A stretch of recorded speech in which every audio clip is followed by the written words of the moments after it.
Red light. Red light. A secret baby hockey romance. Arden Blackwell. Copyright 2026 Arden Blackwell. All rights reserved. No part of this book may be reproduced, distributed, or transmitted in any form or by any means without the prior written permission of the author, except for brief quotations in a book review. This is a work of fiction. Names, characters, places, and incidents are the product of the author's imagination or are used fictitiously. Any resemblance to actual persons, living or dead, events, or locales is entirely coincidental. First edition, 2026. For every door left open 1 inch, and for the ones who finally pushed. I would have stayed if you'd asked. A note on hotel stationery. Contents. Prologue. 3 years ago, Chicago. Chapter 1. New patient. Chapter 2. New neighbor. Chapter 3. The space between us. Chapter 4. Professional distance. Chapter 5. What we don't say. Chapter 6. On ice. Chapter 7. The reckoning. Chapter 8. Two truths. Chapter 9. Saturday morning. Chapter 10. Vanessa. Chapter 11. Muscle memory. Chapter 12. The night Finn gets sick. Chapter 13. Jade knows.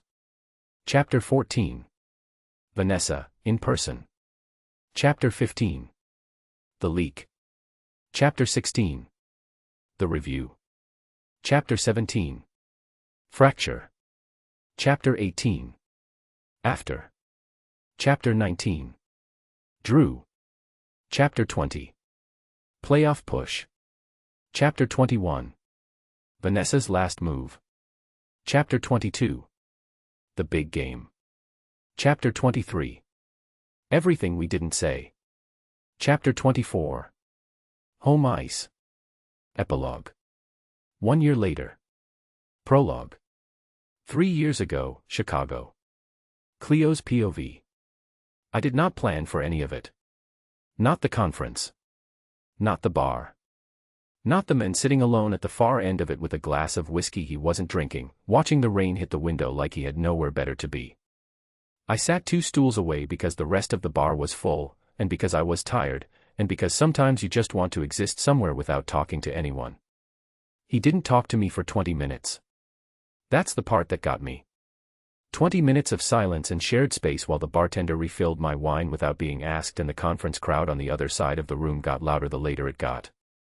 I had my lanyard still around my neck, Portland Sports Medicine Summit, Day 2, because I'd walked straight from the last session without stopping. I had notes I was supposed to review. A presentation on soft tissue rehabilitation that I'd spent 6 weeks building. I did not review the notes. "You going to drink that?" he said. I looked at my wine glass. It was full. I'd been turning the stem in my fingers for 10 minutes without lifting it. "I was getting there," I said. "No, you weren't." He wasn't being mean about it. He said it the way you say something that's just true. You've been thinking about something. You keep almost picking it up and then stopping. That's a lot of attention to pay to a stranger. "You're the only person in here not talking," he said. "Standing out." I looked at him then. Really looked. Tall, even sitting. Dark hair that needed cutting. Green eyes that were watching me with the kind of steadiness that should have been uncomfortable but wasn't. He had the build of someone who used their body professionally, broad through the shoulders, the particular stillness of a person who is used to controlling a lot of physical space. "Nate," he said, and held out his hand. "Cleo." We shook hands like 2 people in a boardroom. It was almost funny. "What are you thinking about?" he asked. "Nothing important." "Must be pretty important." "You've been staring at that wine for," he checked his watch, 23 minutes. "You've been timing me." "I've been bored," he said.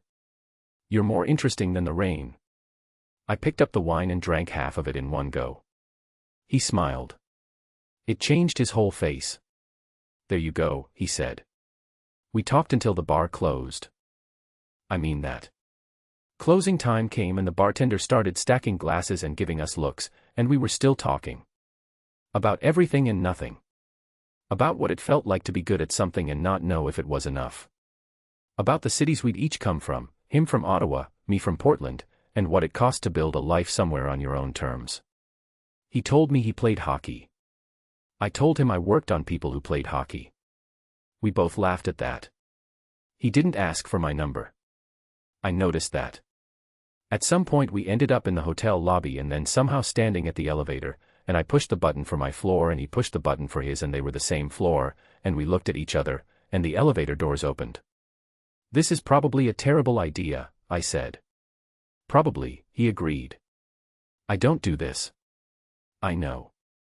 "How do you know?" He looked at me for a long moment. "Because you spent 20 minutes not drinking your wine. You think everything through. And you don't. I think some things need to stop being thought about," he said, "and just happen." The elevator doors started to close. I put my hand out and stopped them. We got in. I woke up at 5:47 a.m. to his side of the bed already cold. There was a conference cup on the nightstand, the flimsy cardboard kind from the hospitality cart, with coffee in it. Still warm. He'd left it where I'd reach for it first thing. Next to the cup was a folded piece of hotel notepaper. I lay there looking at it for a while before I opened it. 7 words. I would have stayed if you'd asked. That was all. No number. No last name. No instruction. Just that. Like a door left open exactly 1 inch, and the choice of whether to push it was mine. I didn't push it. I told myself it was better this way. Clean. A single night in a city that wasn't mine, with a man I'd never see again, and nothing complicated in either direction. I was 25.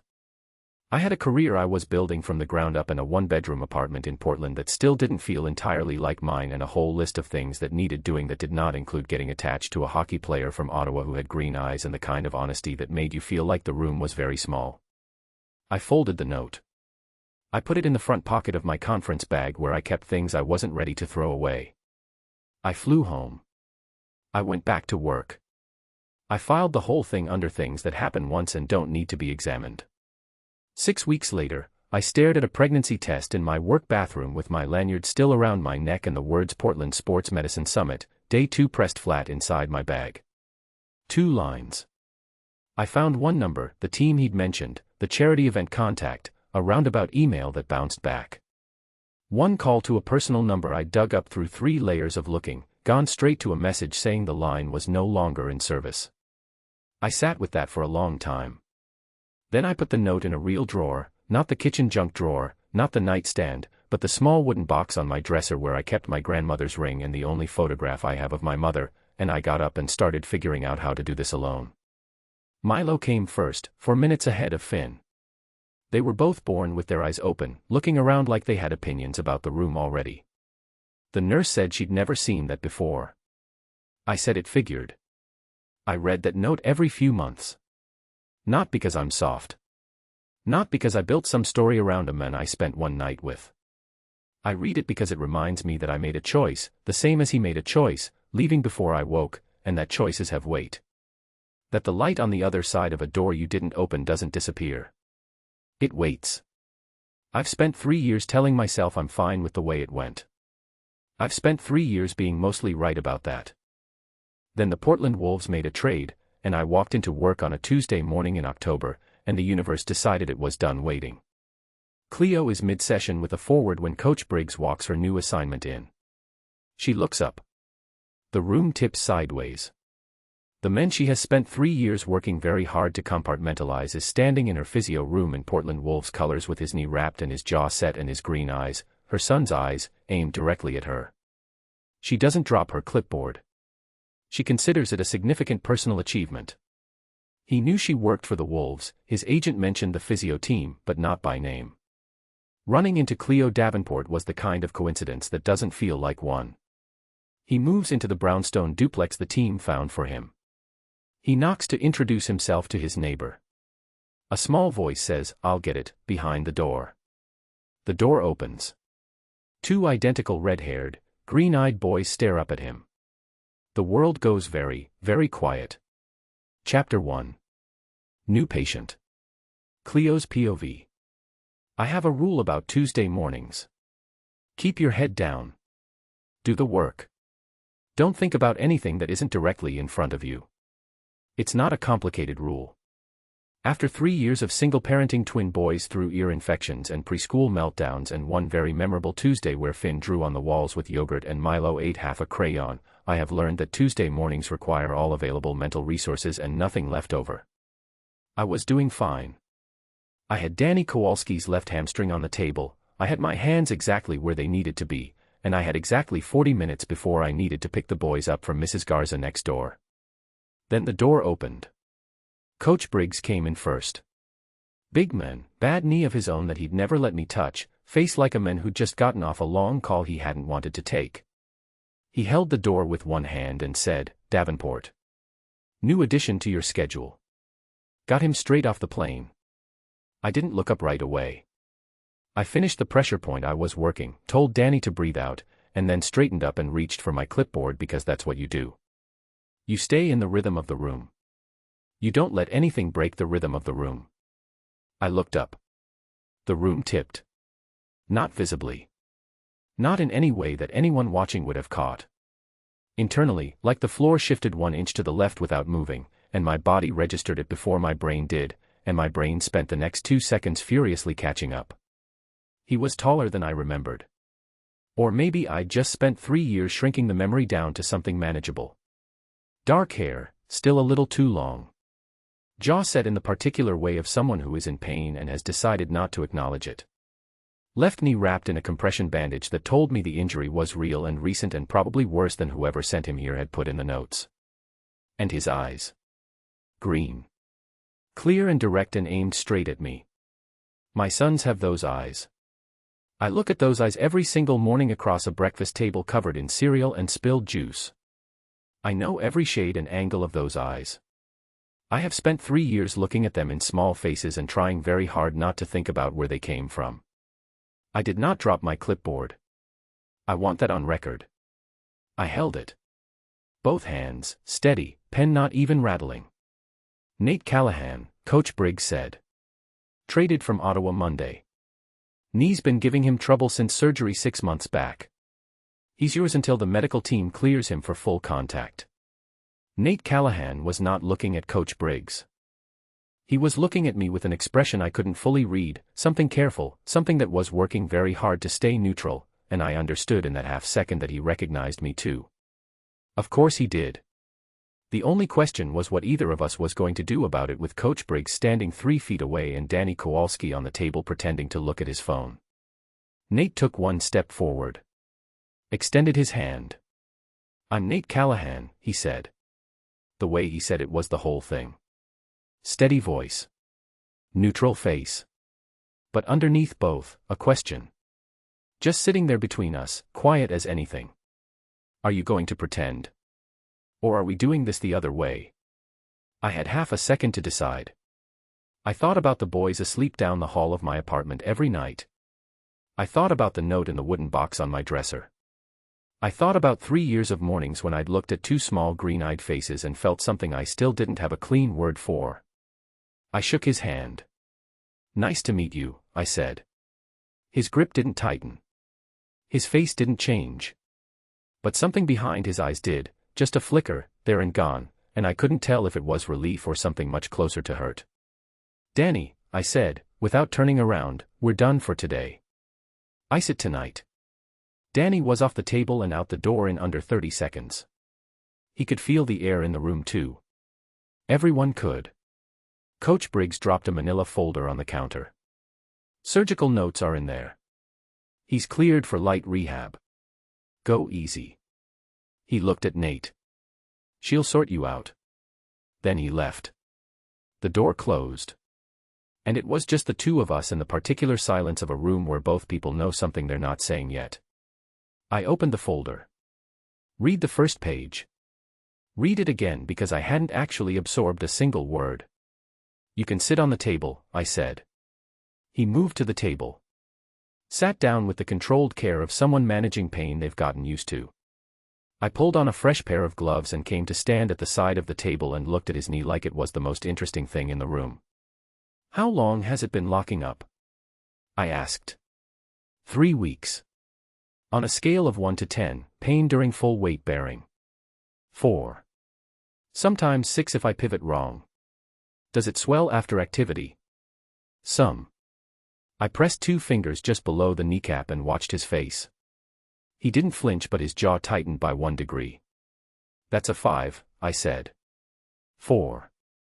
"Your jaw says 5. He looked at me then. Not the careful neutral look from before. Something more direct. "You always argue with your patients about their own pain levels." "I argue when they're lying," I said. "It slows down treatment." A beat of quiet. 5, he said. I wrote it down. I worked through the rest of the intake without looking at his face again.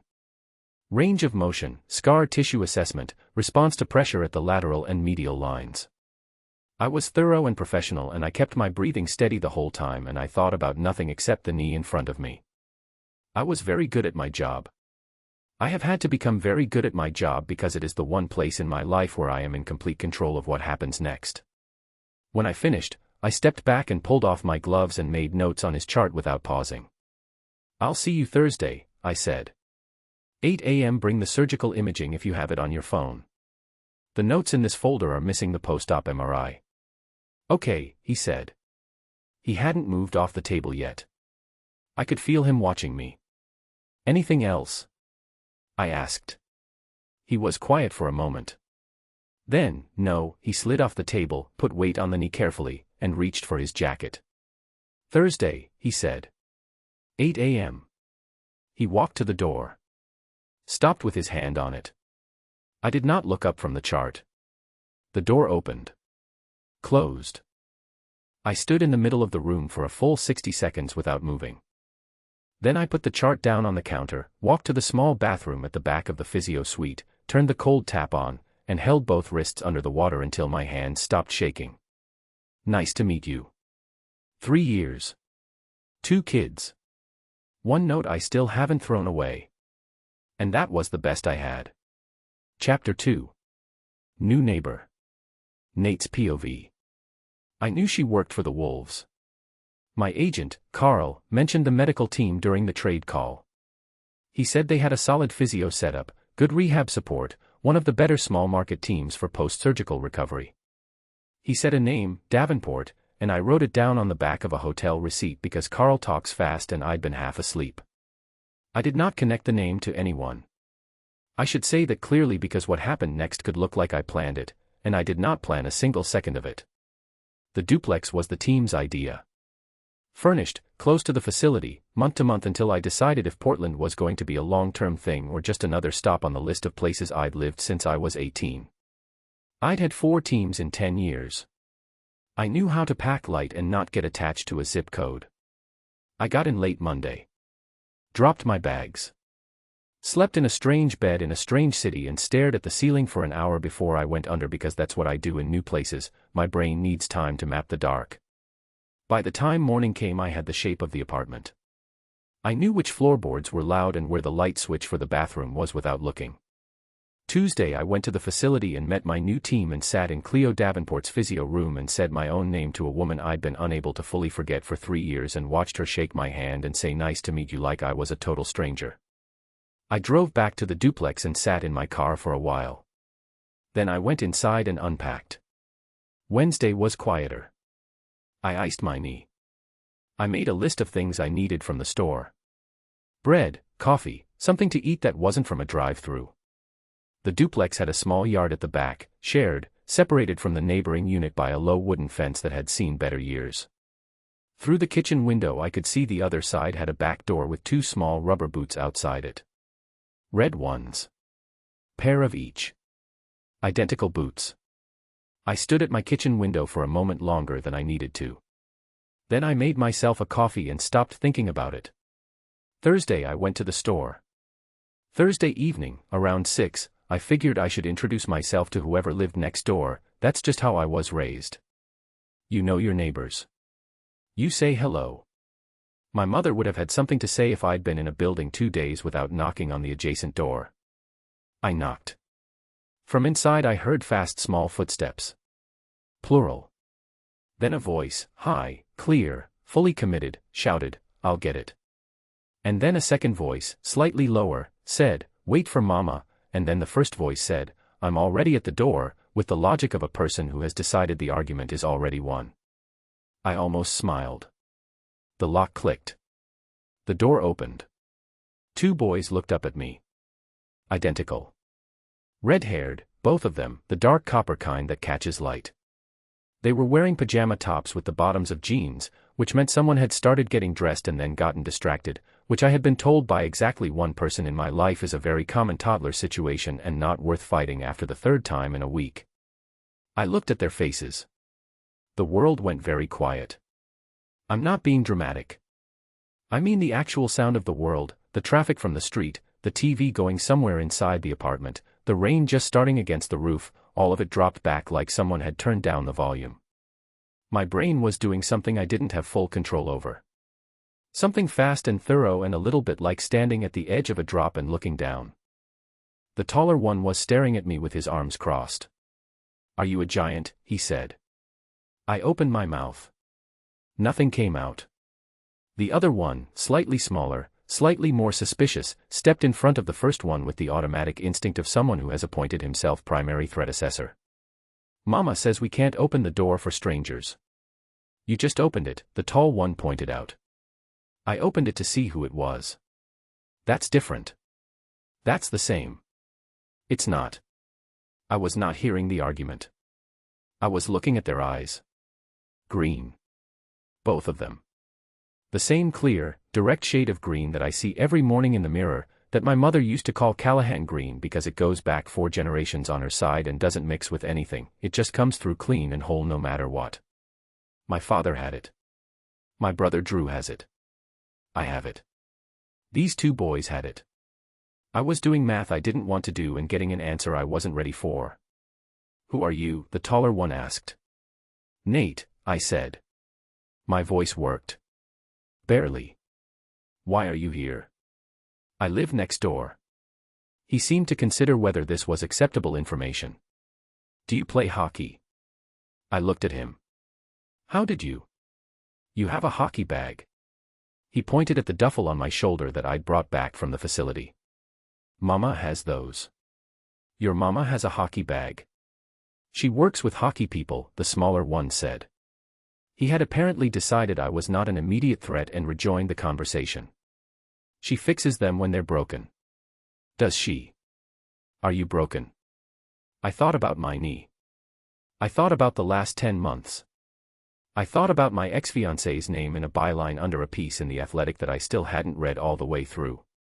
I thought about a physio room this morning and a handshake from a woman with steady hands and a very careful face. "Little bit," I said. The smaller one nodded like this was reasonable. "Mama can fix that." From somewhere inside the apartment, footsteps. Different from the boys, deliberate, adult, moving toward the front of the unit. "Milo, Finn," her voice came a half-second before she did.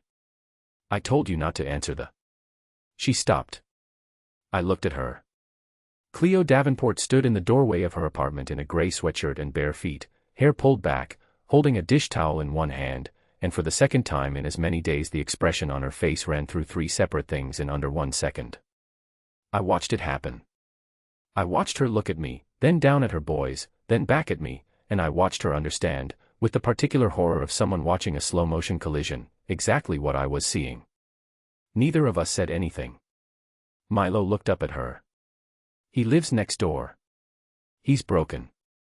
He says you can fix him." Finn added, helpfully, "His name is Nate." Cleo's hand tightened on the dish towel. I looked at my sons.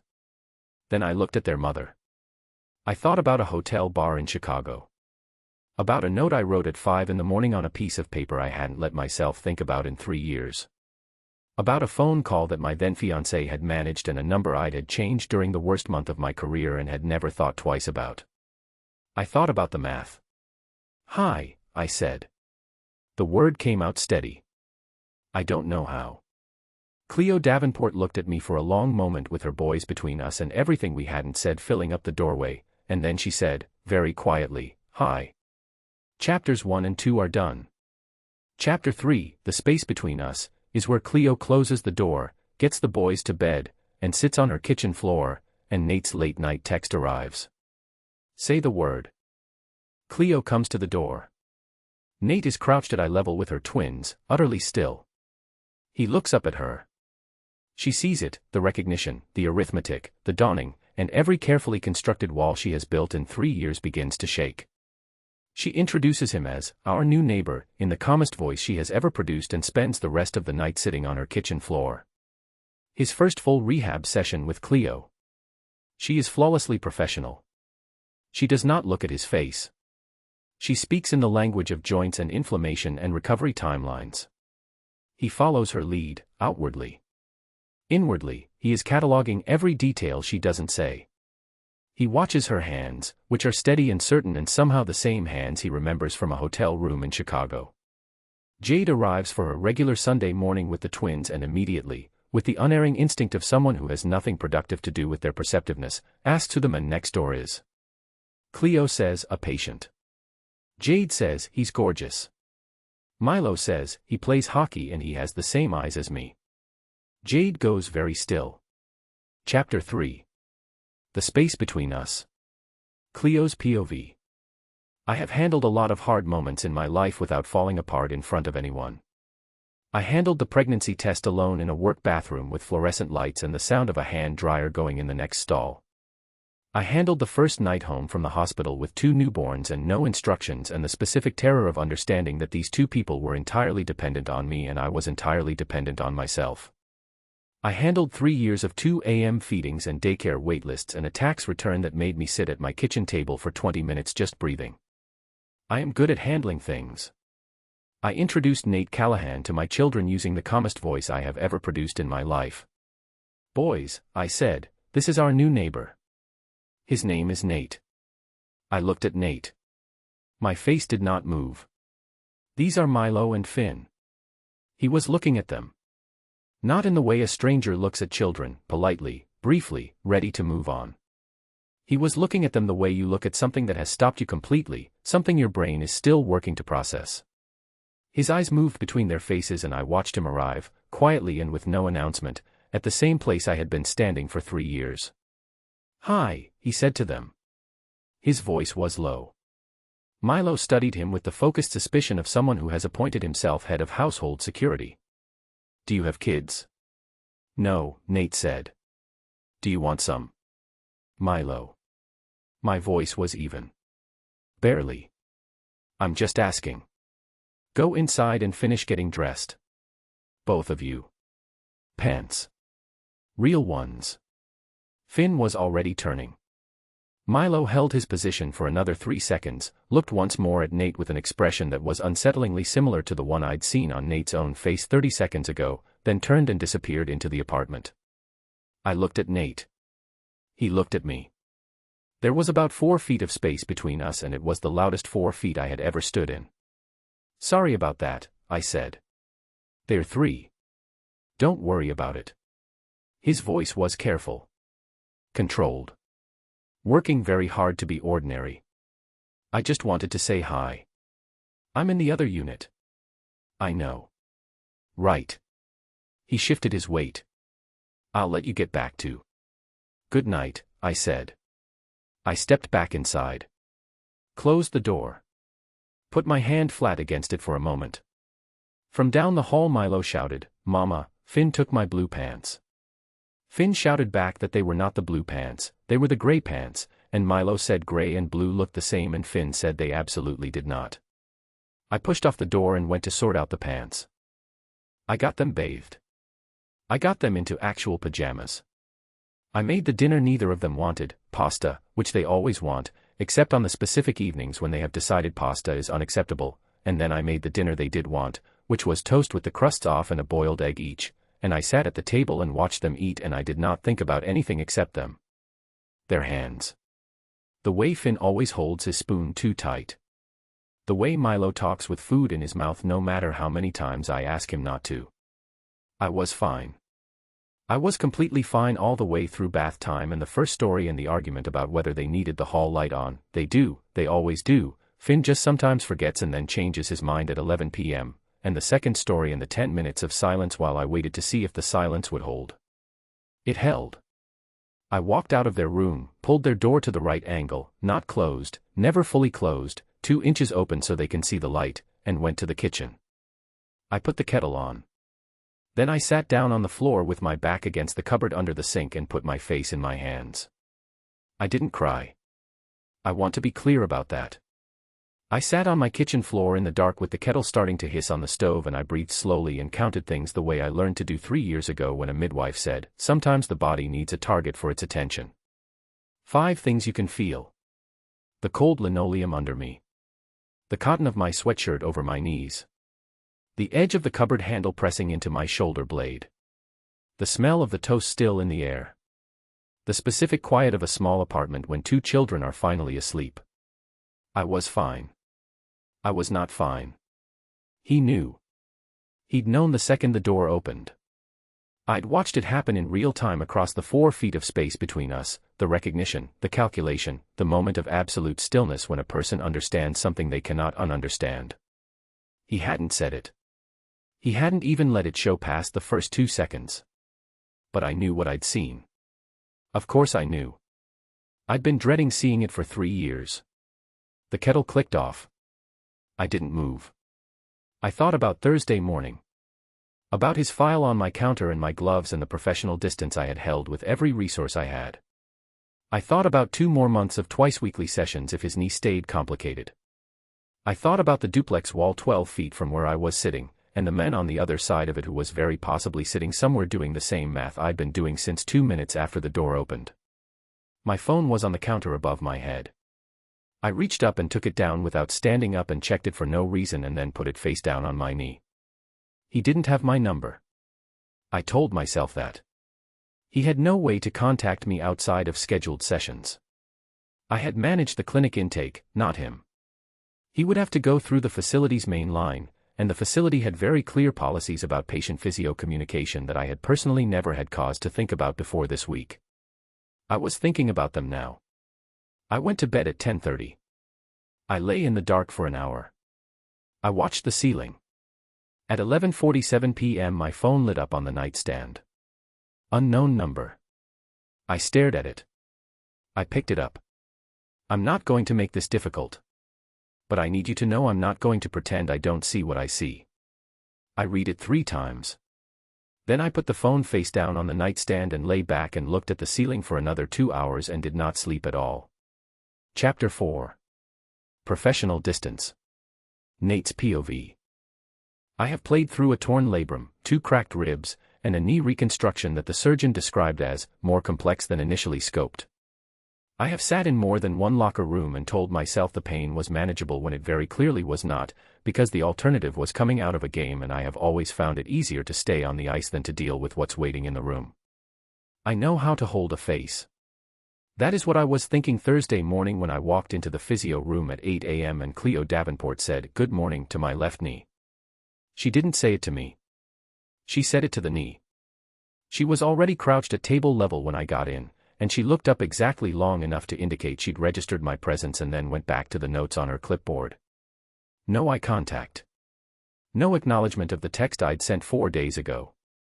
No acknowledgement of the door conversation or the boys or any of it. She was a professional. She was going to do this professionally. Fine. I could work with that. "Hop up," she said, and patted the table. I got on the table. She moved to the foot of it and took my knee in both hands like it was the only thing in the room that mattered. Maybe to her, right now, it was. "I looked at the imaging," she said. "The post-surgical MRI you sent over Tuesday. The scar tissue formation is consistent with the locking symptoms. That's manageable. What concerns me is the lateral tracking." She pressed 2 fingers to the outside of the kneecap. "There. Feel that?" "Yes. That's been compensating for 6 months. I want to address the soft tissue around it before we put you back on the ice, because if we don't, it'll hold for 1 season and then drop you in the second." I watched the top of her head while she worked. Brown hair. Same as I remembered, pulled back the same way, same small scar at the left side of her jaw that I'd noticed in Chicago because I'd been watching her face across a bar for 20 minutes before I said anything. I still had no idea how she got it. I hadn't thought to ask in Chicago. I had thought about asking since. I did not ask now. How long before I can skate? I said. Depends how the soft tissue responds. Best case, a week. You push it, 2 weeks, and that's if you're lucky. I'm never lucky. She made a note. Then don't push it. Her hands moved. She was good, genuinely good, not just technically competent. There's a difference between a physio who knows anatomy and one who can feel through their hands, who knows before you react where the trouble is.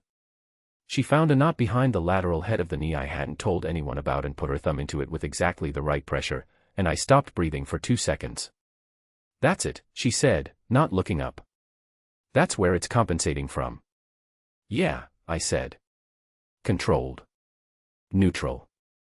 Does that feel like the 6 on the scale, or are we back to arguing about it? 6, I said immediately. She almost smiled. I saw the edge of it and then it was gone. We went through 40 minutes of range work and soft tissue release, and twice I had to actively focus on keeping my breathing level because she was thorough, and thorough meant direct contact with places that had been wrong for months, and her hands were steady and certain, and I remembered them being steady and certain before, and the overlap was not something I needed to be thinking about on a table in a clinical room at 8 in the morning. I thought about it anyway. I thought about a lot of things I had no business thinking about and kept all of it off my face and answered every clinical question she asked me and said nothing else. When she finished, she stepped back and stripped her gloves and wrote on my chart. I sat up. Swelling's down from Tuesday, she said, still writing. That's a good sign. If it holds, you'll skate by Thursday. Okay. A pause. She turned to the counter, opened a desk drawer, and came back with a single sheet of paper. She set it on the table next to me without looking at my face. I'll need you to sign that. I looked at it. At the top, in the clinic standard font, disclosure of prior acquaintance, patient/practitioner acknowledgement form. I looked at her. She was looking at the chart. It's a standard form, she said. Any previous personal relationship between a patient and their treating practitioner has to be disclosed to the medical director. It's a liability protection for both of us. It doesn't affect treatment or prior acquaintance, I said. She stopped. Is that what we're calling it? The room was very quiet. The facility sounds bled through the door, someone in the corridor, the distant sound of blades on ice from the rink 2 floors down, but in this specific room it was completely still. Cleo turned and looked at me for the first time since I'd gotten on the table. Her face was composed and professional, and somewhere behind that, pressed back as far as it would go, was something that looked a lot like a person standing at the edge of a very long drop. Yes, she said. Flat. Certain. That's what we're calling it. I held her gaze for a moment. Then I picked up the pen on the table beside the form. I signed it. Thursday, she said, and went back to the chart. Thursday, I said, and got off the table. I walked out. Pulled the door closed behind me. Stood in the corridor for a few seconds with my hand still on the door handle, knee aching, and thought about the expression on her face when she'd said that's what we're calling it. Like she was working very hard to believe it. Like she wasn't sure she did. Chapter 5. What we don't say. Cleo's POV. My sister Jade has 2 settings. The first is loud. Fully committed, talking with her whole body, filling whatever room she's in like she was designed specifically for it. The second is quiet. And Jade's quiet is the most dangerous thing I know, because Jade only goes quiet when she has seen something and is deciding what to do with it. When we were kids, that quiet meant she'd seen me sneak out a window or borrow her jacket without asking. Now it means something worse. I should have called before she came on Sunday. I didn't call. I was tired. Sunday mornings are the one morning I don't have to be anywhere by a specific time, and Jade has come for Sunday morning coffee and twin chaos since the boys were 18 months old, and it hadn't occurred to me to change anything because I had spent the last 4 days telling myself that nothing had changed.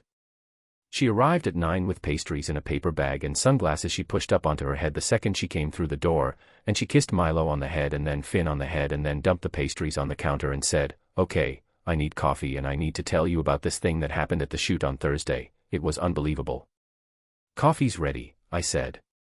So the brand sends over the mood board the day before, which is already late, and half of it is in a direction I specifically said in the brief I didn't want to go in, and my contact just sends this email like, "She stopped. Poured coffee. Kept talking." I kept moving around the kitchen in the small maintenance loops of a Sunday morning, cereal box away, Finn's cup wiped down, the drawer that never closes pushed shut with my hip. Milo came in from the hall where he'd been staging some kind of project involving couch cushions and ate half a pastry in 2 bites and said, "Jade, did you know our neighbor plays hockey?" Jade lowered her coffee cup. "No." "Is the neighbor a man neighbor or a woman neighbor?" "Man," Milo said. "He's very tall." "Interesting." Jade looked at me over his head with an expression I recognized and did not want to engage with. "He's a patient," I said. "He was traded to the Wolves. The team put him in the other unit." "Convenient." "It's not convenient, it's a coincidence." She drank her coffee. Said nothing for 30 seconds, which with Jade is a very long time. "Is he attractive?" Jade. "Just statistically. Hockey players, on average." "He's a patient." "That's not a no." "It's not relevant."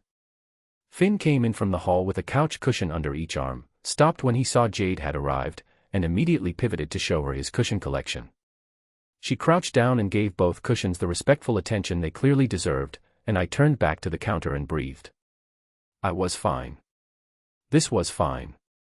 Jade did not know anything. Jade was just being Jade.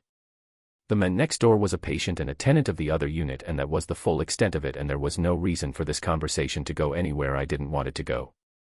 "He has the same eyes as me," Milo said, from somewhere behind me. I stopped. I heard Jade stop too. The specific quality of her silence shifted, from casual Sunday morning quiet to the other kind. "Does he?" she said. Her voice was perfectly even. "Green," Milo said. "Exactly. Finn's too." I asked him if he was my dad once. Everything in the kitchen went very still. "When did you ask him that?" My voice came out level. "I don't know how." "On Thursday. When he was at the door. He said no." Milo picked up the other half of his pastry. "But I don't think he was sure." Jade stood up slowly. She looked at Finn, who had arranged his cushions in a row and was now sitting on them with great satisfaction. She looked at Milo. She looked at their faces, the shape of them, the specific green of their eyes, and I watched her do the thing I had watched Nate do 4 days ago. The arithmetic. The quiet arrival at an answer. She looked at me. I looked at the counter. "Boys," Jade said, and her voice was completely normal, "she has always been a better liar than me under pressure. Can you go build me the best couch fort you have ever made? I want to see engineering. I want to see real structural thinking." Milo was gone in 4 seconds. Finn gathered his cushions and followed. The kitchen went quiet. "Cleo," Jade said.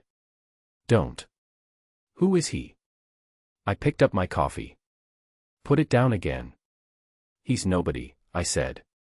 It was a terrible lie and we both knew it, and the silence after it was the kind that has weight.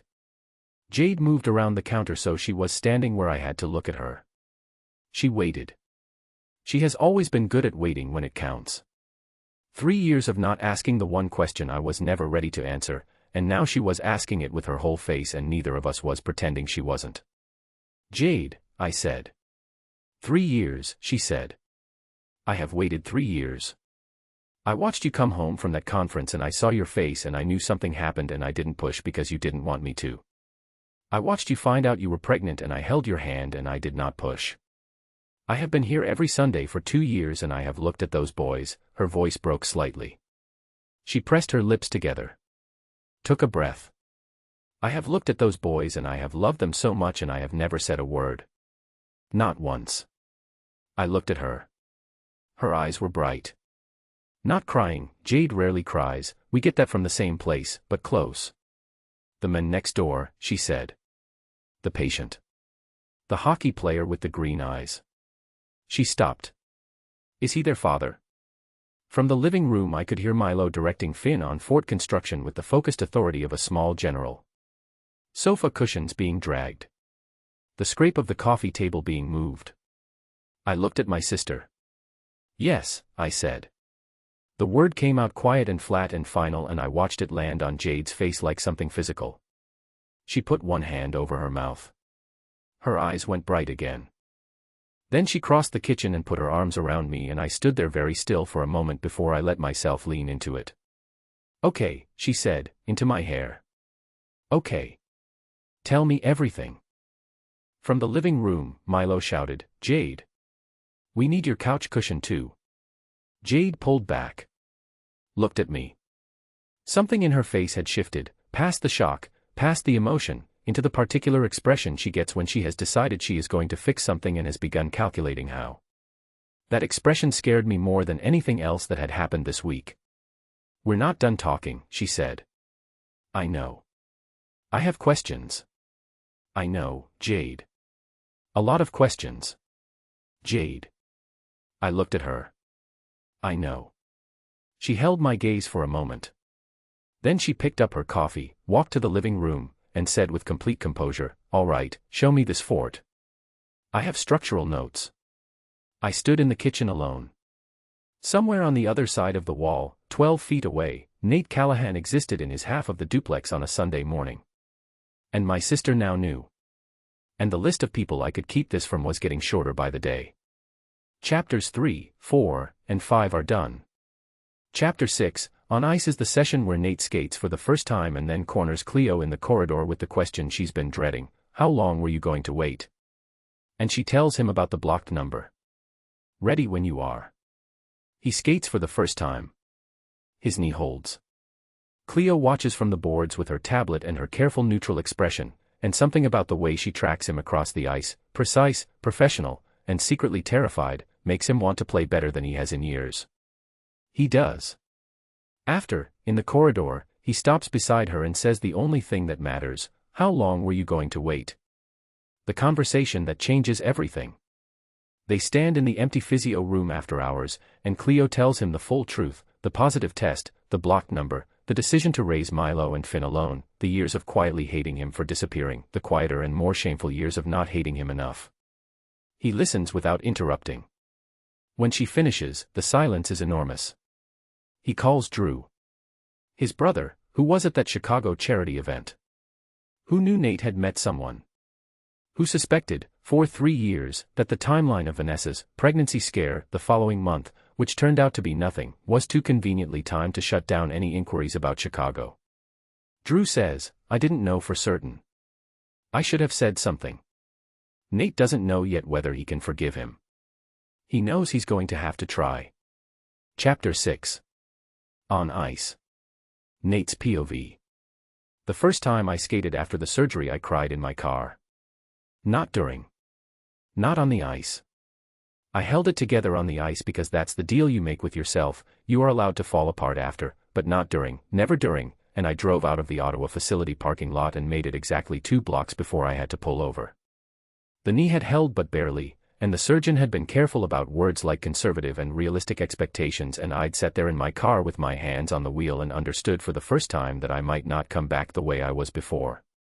That was 7 months ago. Thursday morning I laced up in a Portland facility and stepped onto the ice for the first time since the first attempt, and I did not think about the surgeon's careful words. I thought about keeping my weight even. I thought about my edges. I thought about the way the cold always hits the back of the throat first, that clean particular smell of ice and rubber and old equipment that smells exactly the same in every rink in every city I've ever played in. I pushed off. The knee held. I did one slow lap. Then another. Then I stopped thinking about the knee entirely, which is the only way you ever stop being scared of an injury, not by convincing yourself it's fine, but by giving your brain something else to do. I started working edges. Crossovers, slow then faster, the figure-8 patterns that are boring and necessary and that I have done 10,000 times on 10,000 mornings and that feel, still, every time, like the closest thing I know to being exactly where I'm supposed to be. I did not look at the boards. I knew she was there. I'd seen her when I came out of the tunnel, standing at the half-boards with her tablet, dressed in the facility fleece she wore for rinkside sessions, hair back. The careful neutral expression that I was starting to understand was not indifference but the opposite of it. The face she wore when she was working very hard. I didn't look at her. I skated. I went through the full protocol she'd written out: edge work, pivots, controlled starts and stops, no hard acceleration, no contact. All of it exactly as specified. I am not, by nature, a follow-the-protocol person. I have argued with more than one physio about timelines. But I followed hers without question because she knew what she was doing and because something about the way she'd written the plan, specific, no wasted instruction, built around exactly what the imaging showed, told me she'd been thinking about it carefully.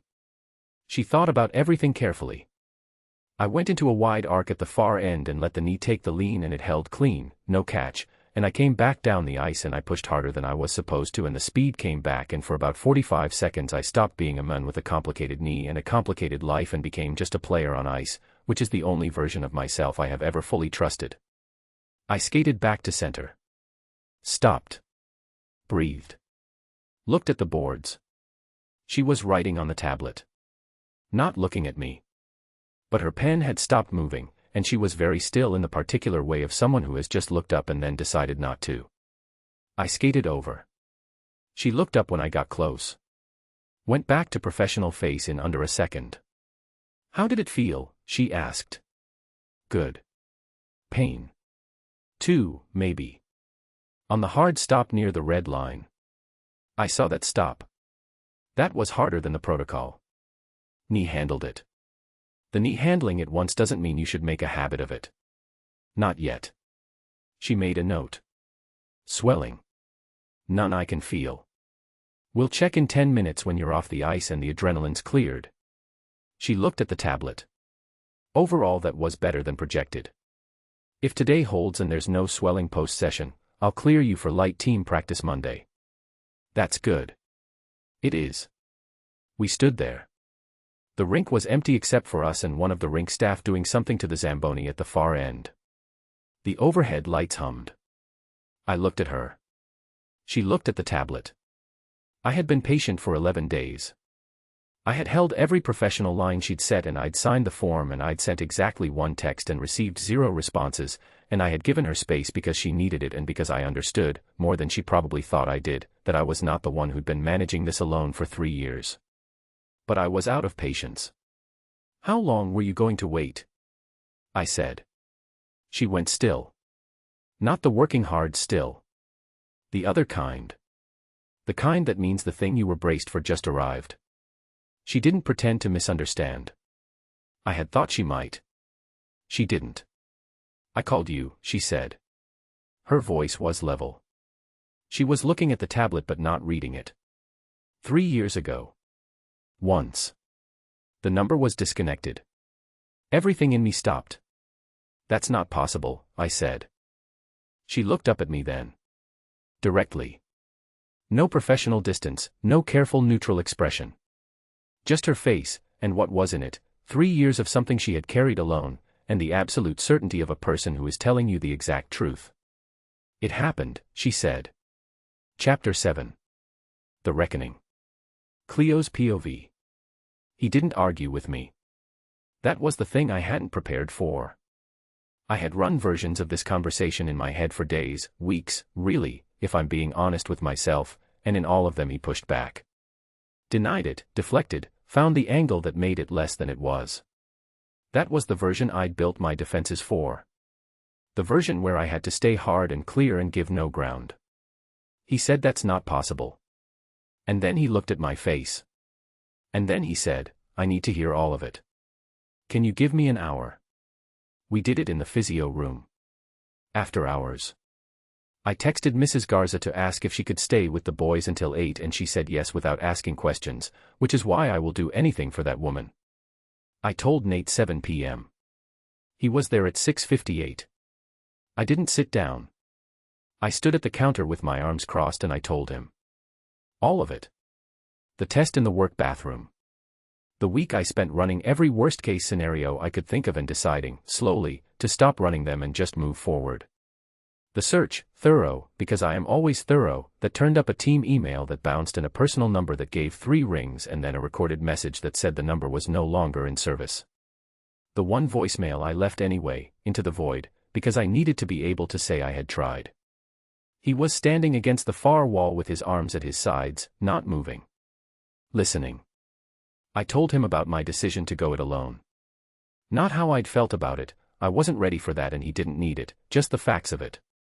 The practical architecture of building a life for 2 people when you are one person with one income and no roadmap. I told him the boys were born in March. That Milo came first. That they both came out with their eyes open, which the nurses still talk about. I told him about the note. That I still had it. I told him that flat, with no weight on it, because it was just a fact, I have the note, it exists, it is in a box on my dresser, and the weight of it was my problem to carry and not something I was handing to him. Then I stopped. He hadn't moved. Hadn't spoken once. The physio room was quiet. Outside the corridor was empty and the facility sounds had wound down to just the bass hum of a building at night. That's it, I said. That's everything. He was looking at the floor. Not because he couldn't meet my eyes, I didn't think that was it. He looked like a man doing something internal that required his whole attention, and I recognized that because I have done it myself more times than I can count. The quiet work of absorbing something that has just permanently rearranged the shape of things. I changed my number, he said. His voice was very controlled. October, 3 years ago. October 14th. I can tell you the exact date because it was the same week I found out Vanessa had been going through my messages for 6 months. I looked at him. We'd been fighting, he said. For most of that year. She had access to my phone, my email, my team contact number. I'd given it to her because she handled a lot of the appearance stuff and I was on the road. I trusted her with it. He stopped. Swallowed. When I found out what she'd been doing, I cut everything. Changed every number, every email. New accounts. I burned it all down and started over. He looked up. I don't know what calls she screened, he said. Or what messages she deleted. I never went looking because I didn't know there was anything to look for. I stayed very still. Chicago, he said. I came back from Chicago and I didn't hear from you and he stopped. Something crossed his face. I told myself you'd made your choice. That it was one night and you'd decided that was enough and I had to respect that. His voice was flat now in the way of something that has been compressed under pressure for a long time. I went back to Vanessa. I told myself Chicago was one night and that was all it was. He pushed off the wall. Not toward me. Just moving because he couldn't hold still anymore. She knew, he said. She had to have known, or suspected, or, it doesn't matter. She would have screened that call. One call from a number she didn't recognize, in October, the same month she was already going through everything. He stopped walking. She would have deleted it without playing it. I thought about the voicemail I'd left. The words I'd chosen carefully, standing in my apartment at 10 p.m. with the test still on the bathroom counter. My name is Cleo Davenport. We met in Chicago in August. I have something important to tell you. Please call me back. I thought about Vanessa, whoever she was. I'd looked her up twice in 3 years and then made myself stop, listening to that and deciding what to do with it. I need to make a call, he said. His voice had gone somewhere I recognized, the tone of a person who has just understood the full shape of something and needs to be alone with it.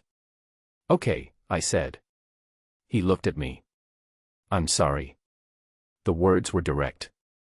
No padding, no performance. Just 2 words in a quiet room from a man who meant them. I know that's nowhere near enough. But I need you to know I'm saying it. I didn't say it was fine. It wasn't fine. 3 years of not fine do not become fine because someone says sorry in a physio room. But I believed him. That was the thing I hadn't been ready for. He wasn't a man who had left and not thought about it. He was a man who hadn't known. Those are 2 completely different things. I had spent 3 years carrying one version and the other version was quietly destroying me and I was not ready to process what that meant tonight. Go make your call, I said. He went. I stood in the empty room for a long time after the door closed. Then I sat down on the floor. Not the kitchen floor this time. The physio room floor. Cold linoleum under me, the overhead lights buzzing, the smell of antiseptic and the specific synthetic scent of the table foam. He hadn't known. He genuinely, actually, had not known. I put my face in my hands and I breathed slowly and I counted things that I could feel, and I stayed there until I was ready to get up. Chapter 8. Two Truths. Nate's POV. Drew picked up on the second ring. He always picks up on the second ring when it's me. It's been that way since I was 17 and left Ottawa for the first time, and he was 22 and already 2 seasons into his NHL career, and he'd said, "Call me when something happens, I'll pick up." He's picked up for 12 years. Bad games, bad injuries, bad decisions. The night I found out about Vanessa going through my phone, I called Drew before I called anyone else. Tonight he heard my voice and said, "What happened?" Not a question. Just Drew, reading whatever was in the 2 syllables of his name. I was in my car in the facility parking lot. I hadn't been able to drive yet. I'd walked out of the building and gotten into the car and sat there with the engine off and called him. "I need to ask you something," I said. "And I need you to tell me the truth, not the version you think I can handle." A pause. "Okay. Chicago. The charity event. 3 years ago." The pause was longer this time. I felt it. "What about it?" he said. "Careful. You knew I met someone." "Yeah." Quiet. "You called me from the hotel.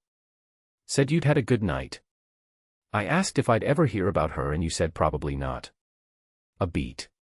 "You sounded different, though. I noticed that. Did anything happen in the months after that? Anything that seemed strange to you?" "About Vanessa." The longest pause yet.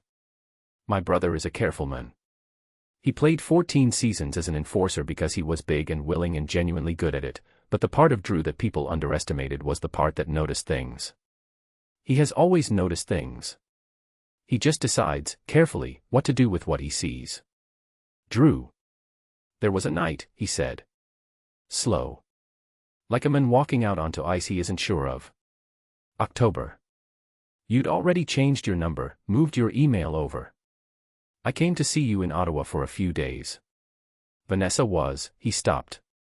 "She was different that week. Not fighting with you. Settled. I noticed because October you two were fighting every time I'd seen you for 8 months, and suddenly she was calm and I couldn't figure out why." "Did you ask her?" "No." "Did you think about asking her?" Another pause. "I thought it was weird timing.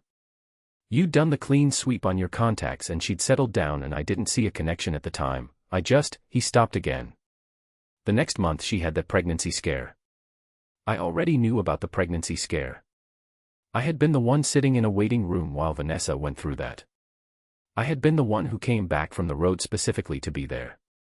I had been the one holding her hand in the car afterward when she'd said it had been a false alarm. She was sorry, she'd panicked."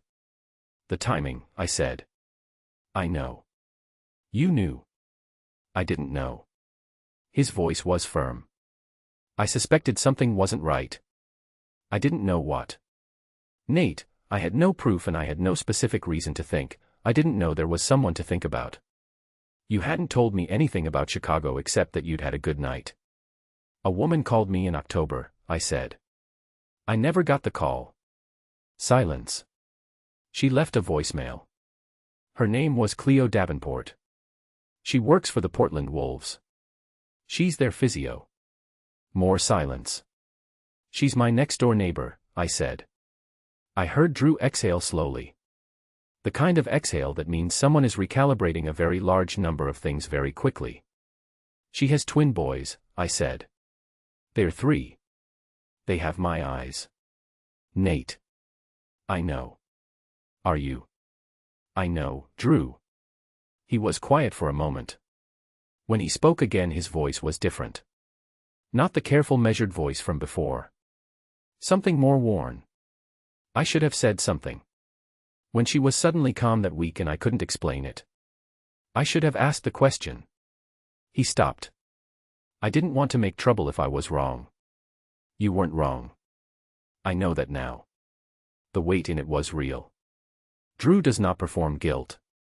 When he feels something, it sits in his voice the way it sits in his body, heavy, still, no excess movement around it.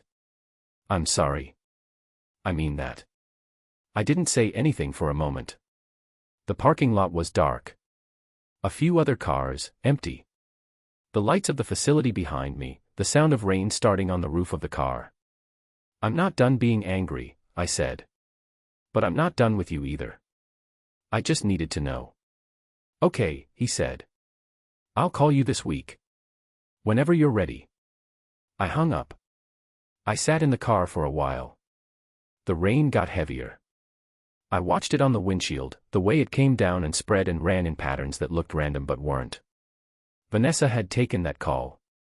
I didn't have proof. I would never have proof. But I knew her, and I knew what she was capable of, and I knew that a voicemail from an unknown woman in the same month she'd been going through my communications was not something she'd have left alone. She had taken it.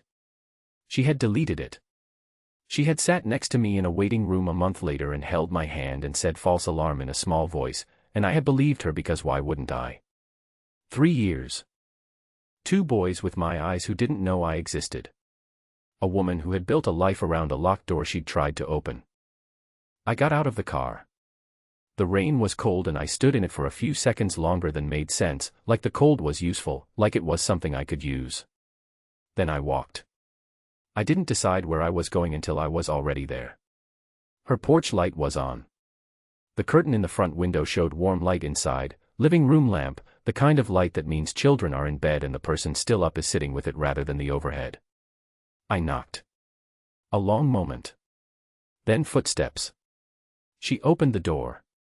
She'd changed out of her work clothes. Gray sweatshirt again. Bare feet. Hair down now. I hadn't seen it down before, it was longer than I'd thought. She looked at me with the careful face and then at the rain on my shoulders and jacket. You're wet, she said. Yeah. She waited. I spoke to my brother, I said. He confirmed what I already knew. Vanessa had every reason and every opportunity and I cannot prove it but we both know what happened. I stopped. I'm not telling you that to make an argument. I'm not here with a lawyer. I'm not here with anything except, I stopped again. This mattered. The next words mattered. I did not want to get them wrong. I want to meet them, I said. Properly. Not another doorstep conversation, not incidental. I want to know them. I looked at her face. No pressure. No legal threats, no drama, no timeline you didn't choose. Just, I want to know my sons. The word son sat in the air between us. I watched it land on her face. She didn't move. Didn't speak. Her hand was on the door frame and I could see the moment she decided something, not whether to trust me, that was going to take longer than one rainy night, but whether to take one step forward from where she'd been standing alone for 3 years. Okay, she said. One word. Quiet. Not warm yet, not easy. But real. Okay, I said. The rain kept coming down. Chapters 6, 7, and 8 are done. Chapter 9, Saturday morning is next, the first real meeting, Nate with the construction paper hockey pucks, Finn falling asleep against his arm, and the line that will break every reader, he cries like you cry. Really quiet so nobody hears. Ready when you are. She lets him come for breakfast. She tells herself it's a trial run. She tells herself she's in control. What actually happens is that Nate Callahan shows up with orange juice and construction paper hockey pucks he made at midnight and sits on her kitchen floor for 2 hours while Milo explains the rules of a game that involves stuffed animals and couch cushions and apparently very specific penalty criteria. Finn falls asleep against Nate's arm. Vanessa calls. She's been offered a correspondent position with the Wolves broadcast partner. She's moving to Portland. She sounds pleased with herself. He realizes she already knew, about Portland, about the team, possibly about Cleo. The call is short and civil and leaves him with the distinct sensation of a trap being set carefully around him. In the course of a regular post-practice session, Nate's knee locks up and she has to work through a joint mobilization that requires her to be closer to him than she has allowed herself to be in 3 weeks of careful management. Her hands remember things her mind has tried to forget. She is mortified by herself. He is very deliberately looking at the ceiling. Chapter 9. Saturday morning. Cleo's POV. I told myself it was a trial run. That's how I framed it in my head when I texted him Friday night, Saturday morning, 9 a.m., don't be late, like it was a clinical appointment, like I was scheduling a follow-up, like there was a form for this somewhere that I simply hadn't located yet.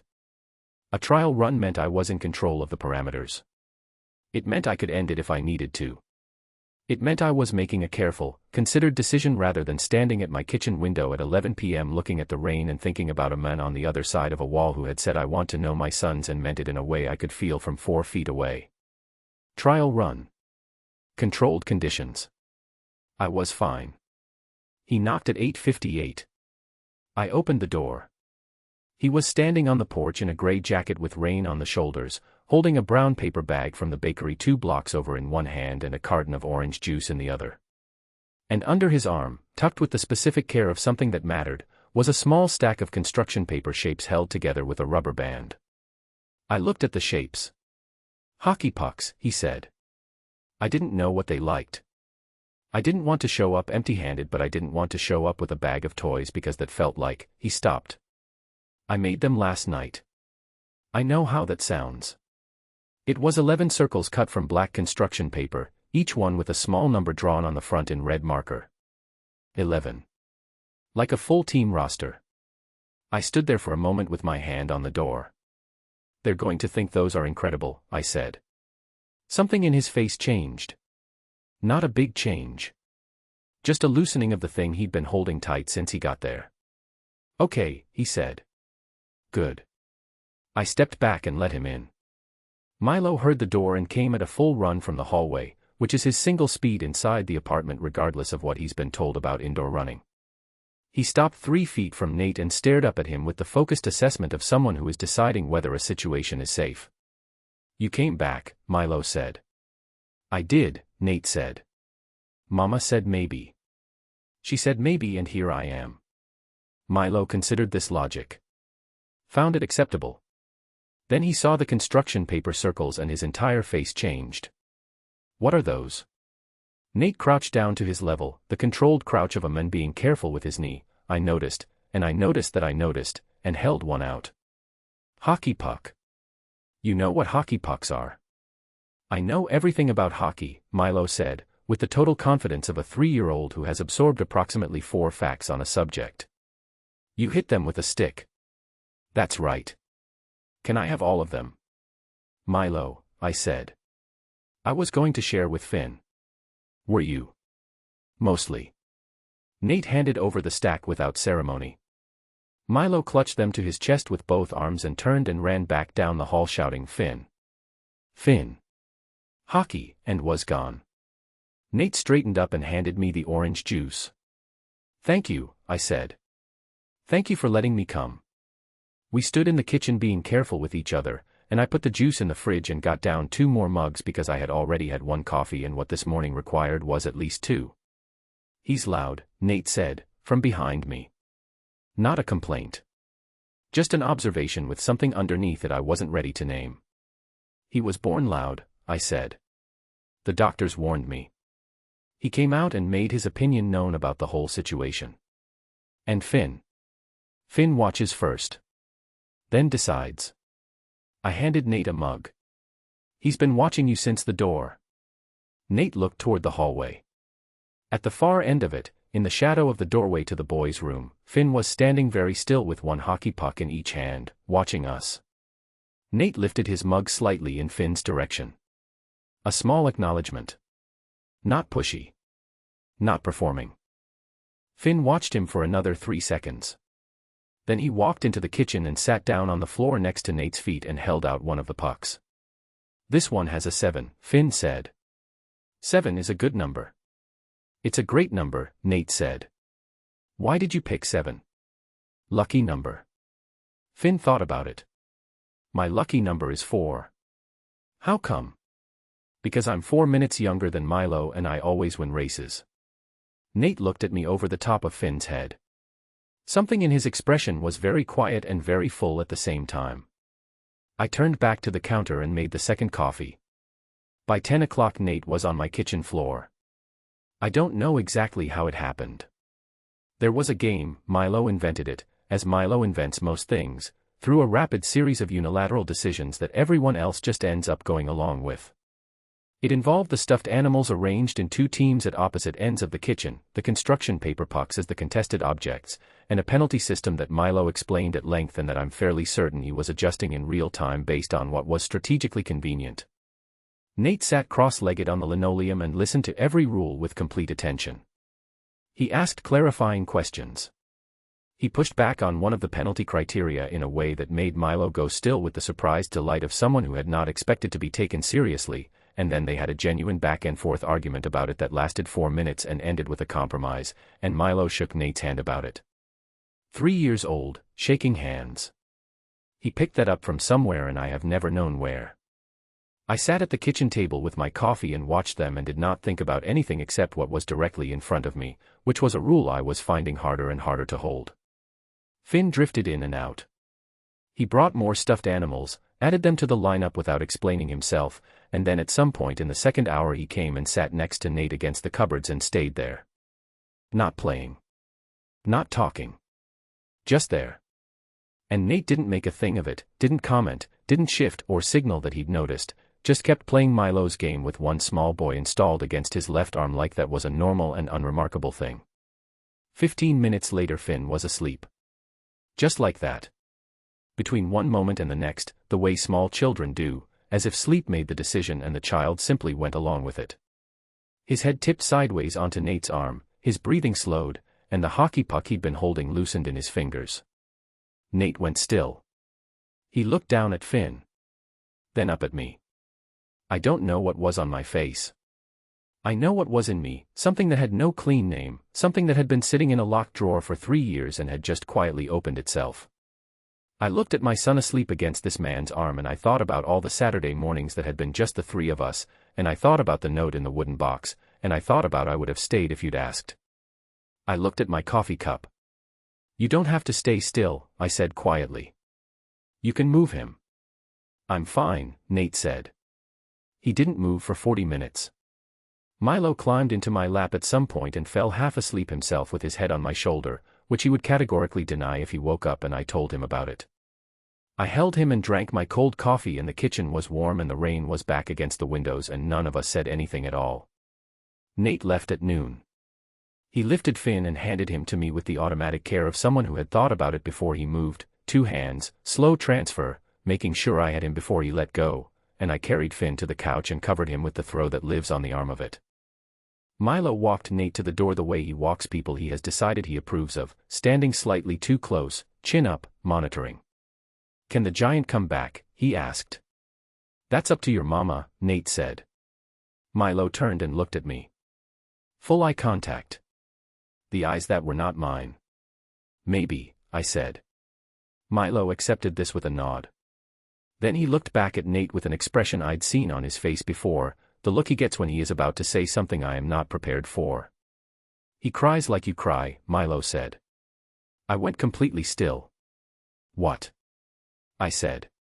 Milo looked at me with the patience of someone who doesn't understand why adults need things repeated. The giant. When Finn fell asleep. He cried. Really quiet so nobody hears. Like you do at night sometimes. He considered this piece of information, found it complete, and walked back to the living room. I stood in the doorway. I did not look at Nate. I couldn't trust my voice.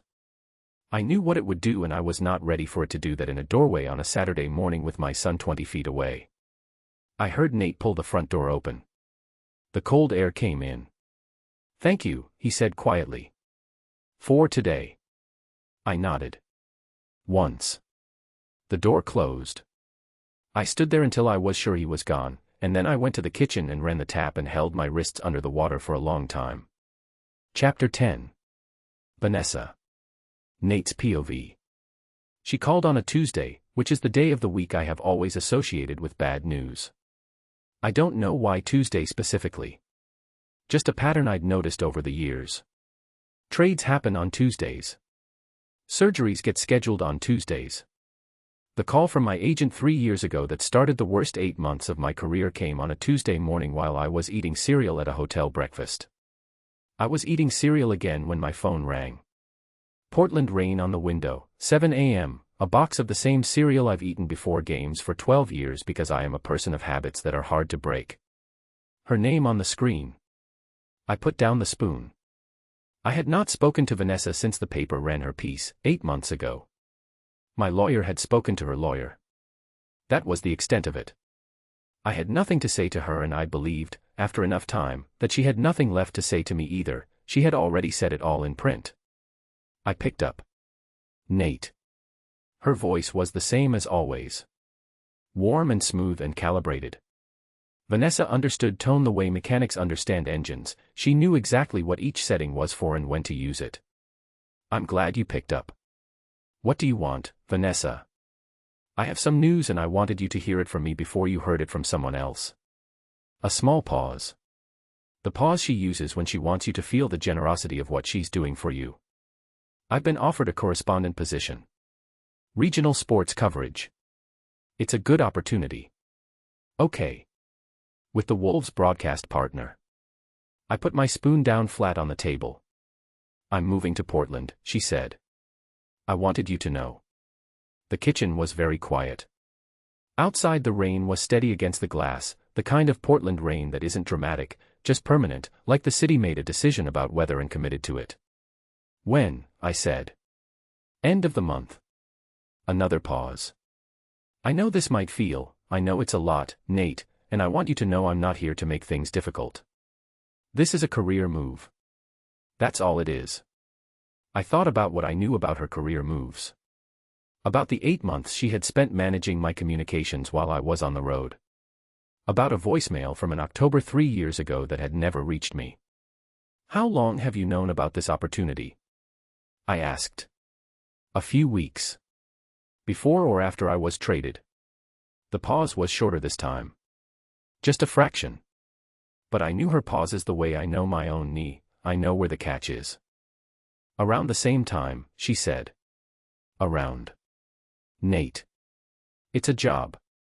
You're not the center of every decision I make. I didn't say I was. You implied. I asked a timeline question, I said. You didn't answer it. She was quiet for a moment.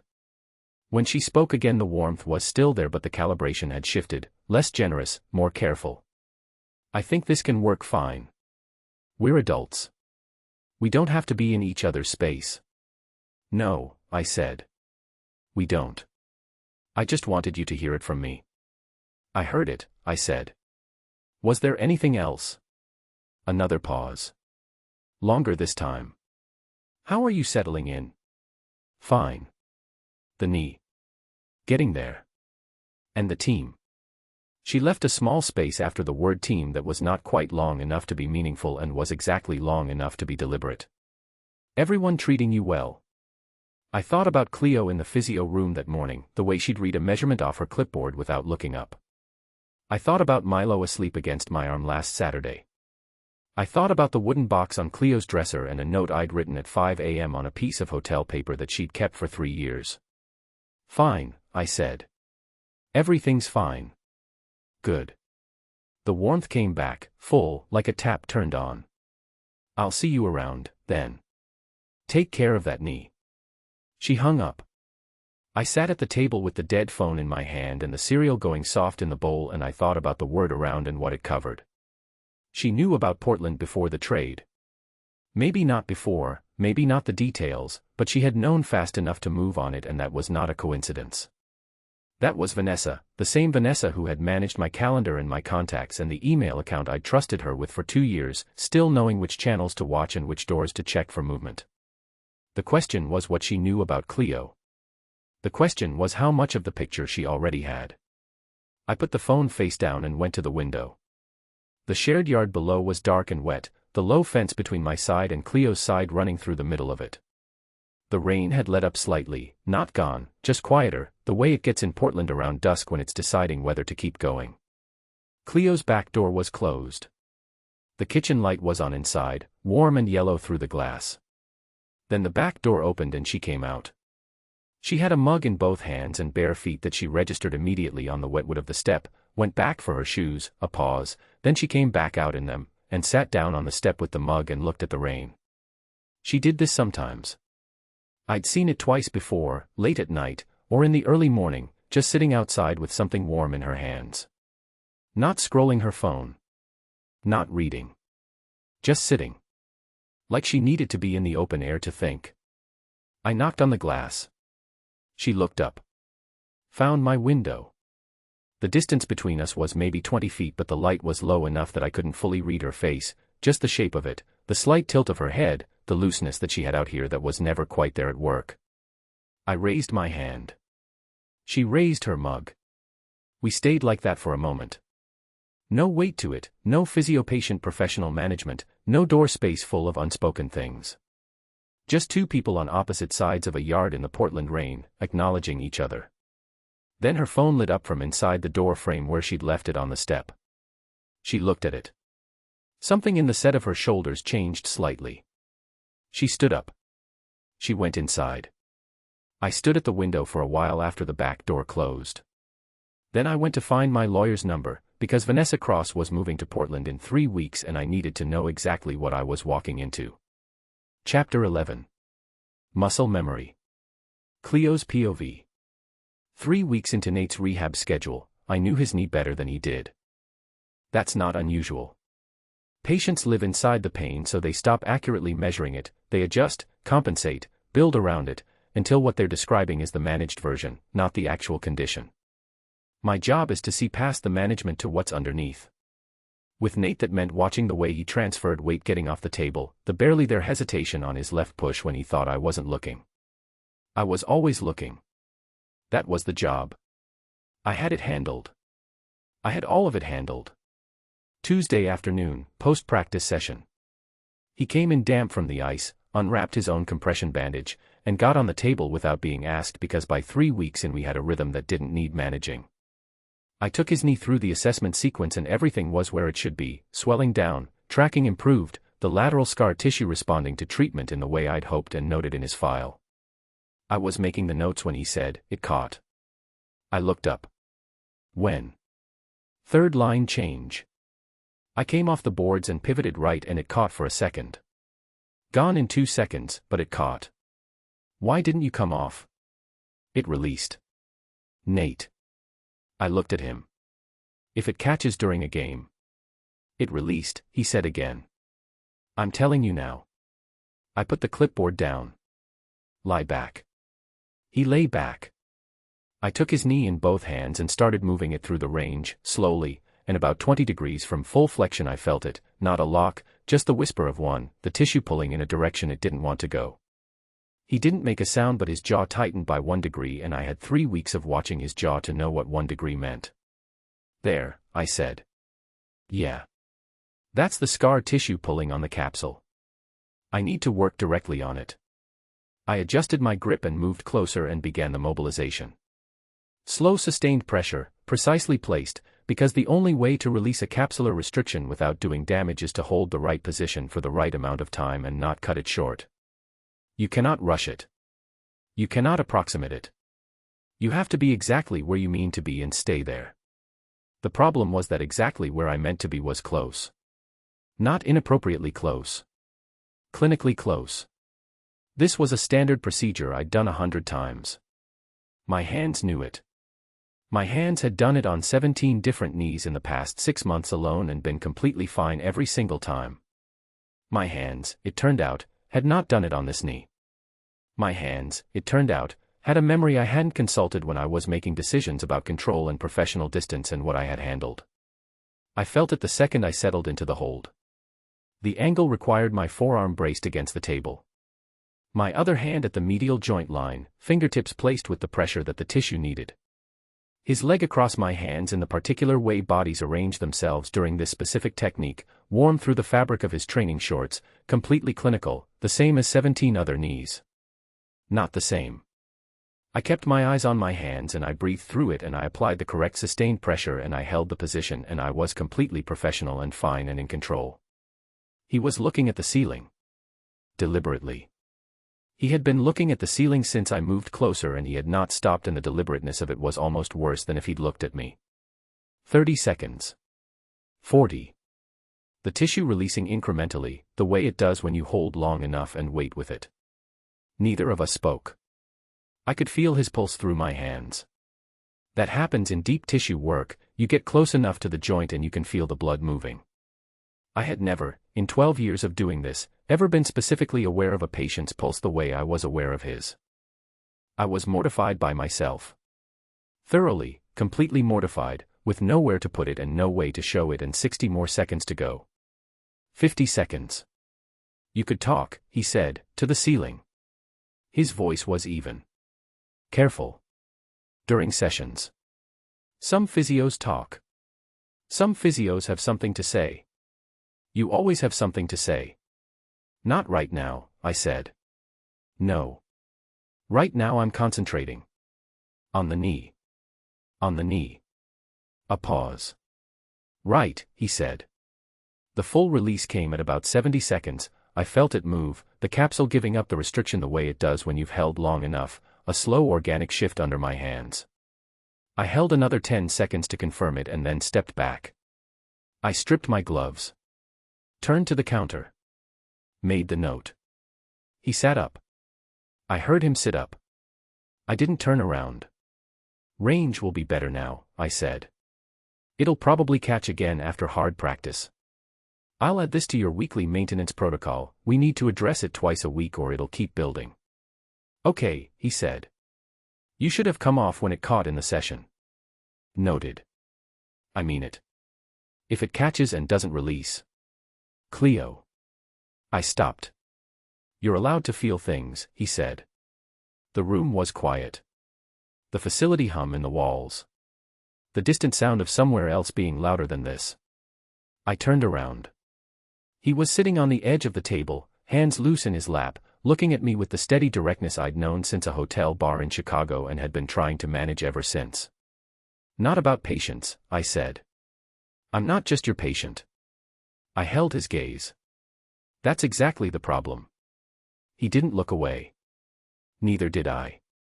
The space between us held what it always held, 3 years and 2 children and a blocked number and a note in a wooden box, and both of us knowing all of it, all the time, every single session. I know, he said. Quiet. Not pushing. Just saying it. I turned back to the counter and picked up the clipboard. Thursday, I said. 8 a.m. He got off the table. I heard him pull his jacket on, heard the soft careful weight of his step toward the door. Thursday, he said. The door opened and closed. I put the clipboard face down on the counter and pressed both palms flat against the surface and stood there. My hands had stopped shaking by the time I heard the next patient in the corridor. Almost. Chapters 9, 10, and 11 are done. The tension is coiled tight now, Vanessa is moving to Portland, Jade is asking questions, and Cleo's professional wall is showing its first real cracks. Chapter 12, the night Finn gets sick is next, the 2:47 a.m. knock, the urgent care run, and the moment that shifts everything from complicated to something neither of them can keep calling professional. Ready when you are. 2:47 a.m. He hears movement next door, the particular sound of urgent adult footsteps and crying. He is dressed and knocking on the door in under a minute. Finn has a fever of 103. Cleo is alone and visibly terrified in the quiet way of someone who has been managing emergencies by themselves for so long that fear now presents as perfect stillness. He drives them to urgent care. He sits in the waiting room for 4 hours and never once makes it about himself. Jade corners her. She has known since Chapter 5, she has simply been waiting for Cleo to be ready to admit it. The conversation is not a fight, it is something more painful. Jade has been grieving for 3 years on Cleo's behalf without being allowed to say so. She says, I watched you break down and rebuild and break down again and you never let me help you carry it. Cleo cries for the first time in the story. Actually cries. Vanessa arrives at a public wolves event. She is polished and warm and surgically aimed directly at Cleo across the room the moment she spots her. She introduces herself to Cleo as Nate's oldest friend. Her eyes say something entirely different. Nate watches Cleo process this and do it in total silence and realizes he has never admired anyone more, or felt more ashamed of a chapter of his own life. Chapter 12. The night Finn gets sick. Nate's POV. I sleep light in new places. I always have. 4 teams, 12 cities, more hotels than I can count, my body never fully lets go in unfamiliar rooms. It stays at the surface. Listening. My mother used to say I came out of the womb with one ear on the door, and she was probably right. So when the sound started next door at 2:47 a.m., I was awake before I understood why. Fast footsteps. Adult ones, not the small quick patter I'd learned to distinguish from the other side of the wall over the past 3 weeks. Then a child crying, not the protest crying of a bad dream or a blanket argument, something different. Higher. The kind of crying that means something is wrong with the body, not the situation. I was out of bed before I made the decision to be. Jeans. Sweatshirt. I didn't look for shoes for 3 seconds and then found them under the bed. I was at her door in under a minute and I knocked once, not too hard, enough to be heard without making it worse. 12 seconds. Then the lock. Cleo opened the door with Finn against her shoulder. He was in his pajamas, the ones with the small dogs on them that I'd seen him wear before, and his face was flushed the specific deep red that I recognized because I'd seen it before on my nephew and I knew what it meant. His eyes were open but glassy. He was making a sound that wasn't crying anymore, just a low uncomfortable moaning that was worse than the crying had been because it meant he was too tired to do anything about how bad he felt. Cleo's face was the stillest I had ever seen it. That was the thing that hit me hardest. She wasn't visibly panicking. She was completely controlled, hands steady on Finn's back, voice even when she said my name, and I had spent enough time watching her to know that this was not calm. This was the opposite of calm. This was what 3 years of handling everything alone looks like when the fear has nowhere to go. It turns inward, becomes stillness, becomes the absolute locked face of a person who cannot afford to break because if she breaks there is no one to cover for her. I can't get his fever down, she said. Her voice was level. It was 102 when I found him. It's 103.2 now. It's been 40 minutes and the medicine isn't moving it. Get his shoes, I said. I'll get the car. She looked at me for exactly 1 second. I don't know what she was deciding. Maybe whether to say she had it handled. Maybe whether to tell me she could call a cab, she could manage, she didn't need. Okay, she said. I got the car. Finn cried for the first 10 minutes of the drive. Not loud crying, the exhausted kind, where the sound runs out of energy before it runs out of distress. Cleo sat in the back seat with him against her chest and rubbed his back in slow circles and said his name quietly, the same low sound on repeat, and I drove and did not speak because there was nothing to say and the route required my full attention. Milo was at Mrs. Garza's next door. Cleo had knocked on her wall at some point in the 40 minutes before she'd opened her door to me. I found that out later and I thought about it more than once, 40 minutes alone with a sick child before she'd asked anyone for anything. And even then it had been the neighbor through the wall, not a knock on my door. Urgent care at 3 a.m. has a specific quality that I don't think exists at any other hour. Too bright inside. The silence between sounds is too heavy. 2 other families in the waiting room when we came in, one with a young boy holding his arm at an angle that meant broken, one with a woman who was asleep in her chair with her coat pulled up. The triage nurse took Finn's temperature, wrote something down, and moved fast. That was good. Fast meant she agreed with our read. They took Cleo and Finn through and I sat down in the waiting room in a plastic chair with my hands on my knees. I did not think about the game on Friday. I did not think about my knee or my contract or the call from Vanessa 3 days ago. I looked at the wall opposite and I sat there and I waited. An hour in, a volunteer came by with a cart and I got a bad coffee in a paper cup and I drank it and I got another one and I sat there. 2 hours in, Cleo came out to the waiting room door and found me and said, bacterial infection. Ear and throat. Antibiotics, they want to watch him for another hour and then we can go. Okay, I said. Go back to him. I'll be here. She looked at me the way she'd looked at me at the door.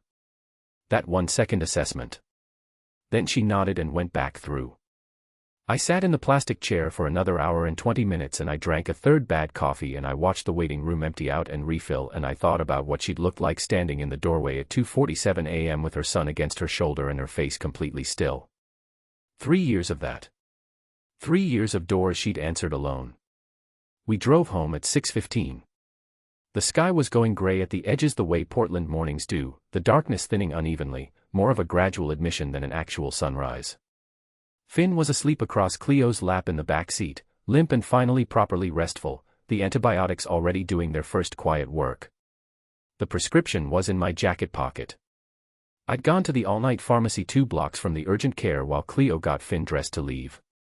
She hadn't asked me to. I'd just gone. The city was almost empty. Just the early trucks and the traffic lights running through their cycles for nobody. I drove and the heater ran quietly and the rain that had been threatening all night finally started, light and persistent, the way Portland does everything. After a while Cleo said, "Thank you." Quiet. Aimed at the space between the front seats rather than directly at me. The word costing something, the way it does when you've been paying all your own bills for long enough that accepting anything feels like a debt you don't know how to carry. "You don't have to thank me," I said. She didn't answer. I drove another block. The streetlights were still on, yellow against the gray. "I'm going to keep showing up," I said. "That's just what's going to happen now. I just need you to stop being surprised when I do." I heard her breathe. One slow, careful breath. I didn't push it. I didn't look back at her. I kept my eyes on the road and let the words be what they were, not a demand, not a promise with conditions. Just the plain truth of where I stood, said out loud in the early gray of a Thursday morning with our son asleep in the back seat. She didn't say anything else. But when I glanced in the rearview mirror her eyes were closed, her cheek resting against the top of Finn's head, and the stillness in her face was the different kind this time. Not the locked kind. Not the alone kind. The kind that means you have put something down, just for a moment, because someone was there to hold it with you. Chapter 13. Jade knows. Cleo's POV. Jade came on Sunday.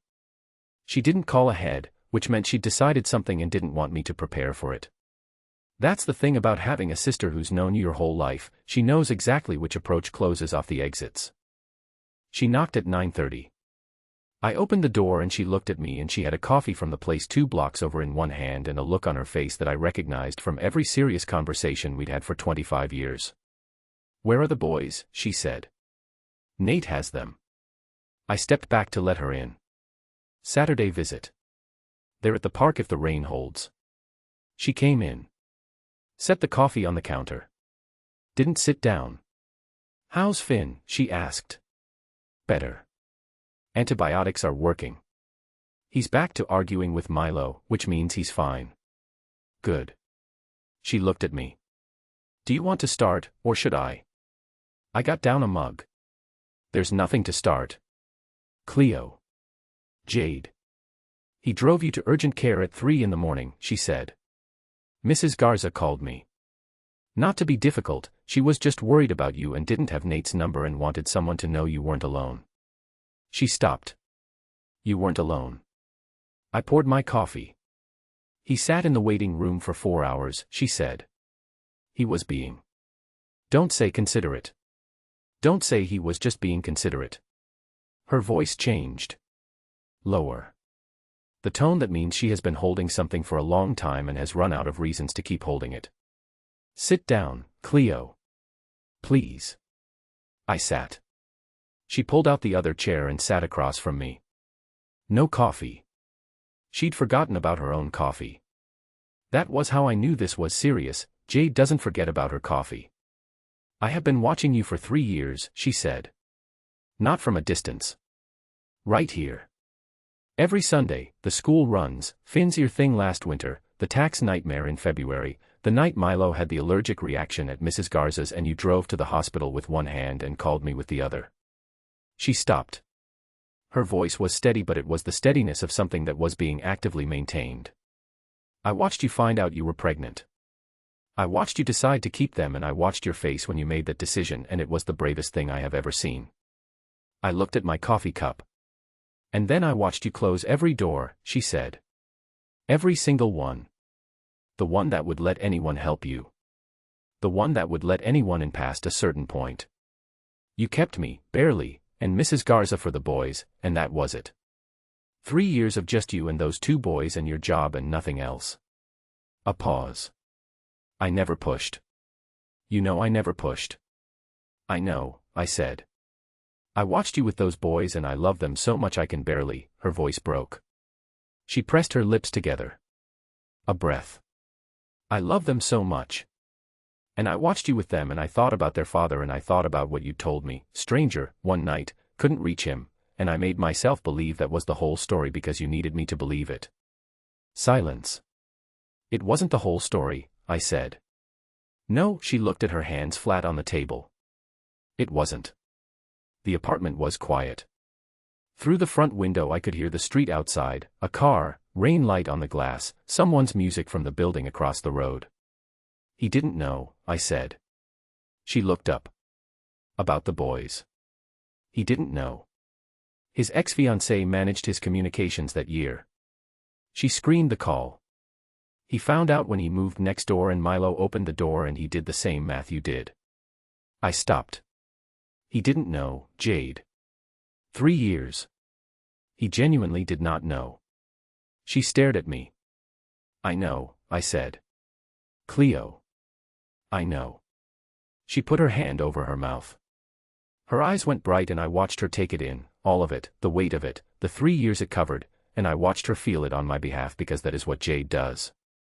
She feels things for the people she loves that those people can't always feel for themselves. Why didn't you tell me, she said. The whole story. From the beginning. Why didn't you just? Because it hurt, I said. The words came out flat and plain and I heard them land and I didn't take them back. Saying it out loud made it real, I said. And if it was real I had to feel all of it and I didn't have time to feel all of it because I had 2 newborns and a job and I needed to just move forward and not, I stopped. Cleo, Jade said. I was so angry at him, I said. For so long. It was easier. Anger is a clean fuel. You can run on it for a long time without stopping. I looked at the table. And then I'd look at Milo or Finn and I'd think about that note, the one he left, I would have stayed, and I'd feel something else entirely and that was worse. Because you can't be angry at someone and miss them at the same time, it doesn't work, it just turns into something that sits in your chest with no name. Jade reached across the table and put her hand over mine. I looked at our hands. Hers and mine, the same knuckle shape from our mother. The same way we each press our thumbnail into our index finger when we're trying not to react to something. I was pressing mine right now. 3 years, she said quietly. I'm so sorry I let you carry that alone. You didn't let me. I locked the door. I should have knocked harder. Jade. I should have knocked harder, she said again. Firm. The way she says things she's decided. You're my sister. That's not a door I should have let stay closed. I pressed my thumbnail harder into my finger and I breathed slowly and I looked at the table and I told myself I was not going to cry. I do not cry. I am not a person who cries. I cried exactly twice when the boys were born, once because it was over and once because it was beginning, and both times I did it fast and privately and got on with things. I cried. Not loudly. Not with a lot of ceremony. Just my eyes filling up and overflowing without asking my permission and my throat doing the thing it does, and Jade came around the table and put her arms around me and I let her, didn't stiffen or pull back or make it shorter than it needed to be. I sat in my kitchen on a Sunday morning and cried into my sister's shoulder for the first time in 3 years. She didn't say anything. She just held on. When it was done, and it didn't take as long as I expected, the body knows when it said what it needed to, I straightened up. Jade handed me a paper napkin from the holder on the table because that is entirely on brand for her as a person. I wiped my face. She sat back down. Okay, she said. Okay, I said. She picked up her coffee. Drank some. Made a face because it had gone cold. He's different from what I expected, she said. I looked at her. Jade. I'm just saying. From what you described, the one night, the hotel, the note, I expected someone less. Jade. I'm just saying he drove you to urgent care. You cannot make a whole person out of one night and one urgent care run. Nobody's making a whole person, she said. I'm just noting that he sat in a waiting room for 4 hours with no obligation to be there, and that means something. It means he's doing what he should be doing. It means he wanted to be there, she said. Those are different things. You know they're different things. I looked at the window. You have feelings for him, she said. I didn't answer. The rain tapped the glass. On the street below, a car went by, slow and careful. I didn't answer. Which is, Jade said, quietly, everything. Chapter 14. Vanessa, in person. Nate's POV. The Wolves held a mid-season sponsor event on a Thursday evening, and attendance was mandatory in the way that team events are always technically optional and actually not. I'd been to 50 of these across my career.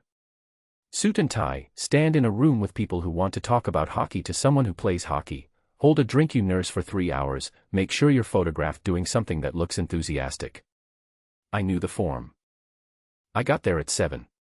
The event was in the venue connected to the arena, open bar, good catering, about 200 people between sponsors and staff and team personnel. I found my teammates and did the required rounds and kept one eye on the room the way I keep one eye on the ice, not anxious, just mapped. Knowing where everything is before you need to know. Cleo came in at 7:20 with Dr. Webb and 2 of the other medical staff, dressed in something dark and simple that I noticed and then deliberately stopped noticing because we were in a room full of people we both worked with. She was good at this. The professional social version of herself, present, composed, the careful neutral expression running at a low consistent level.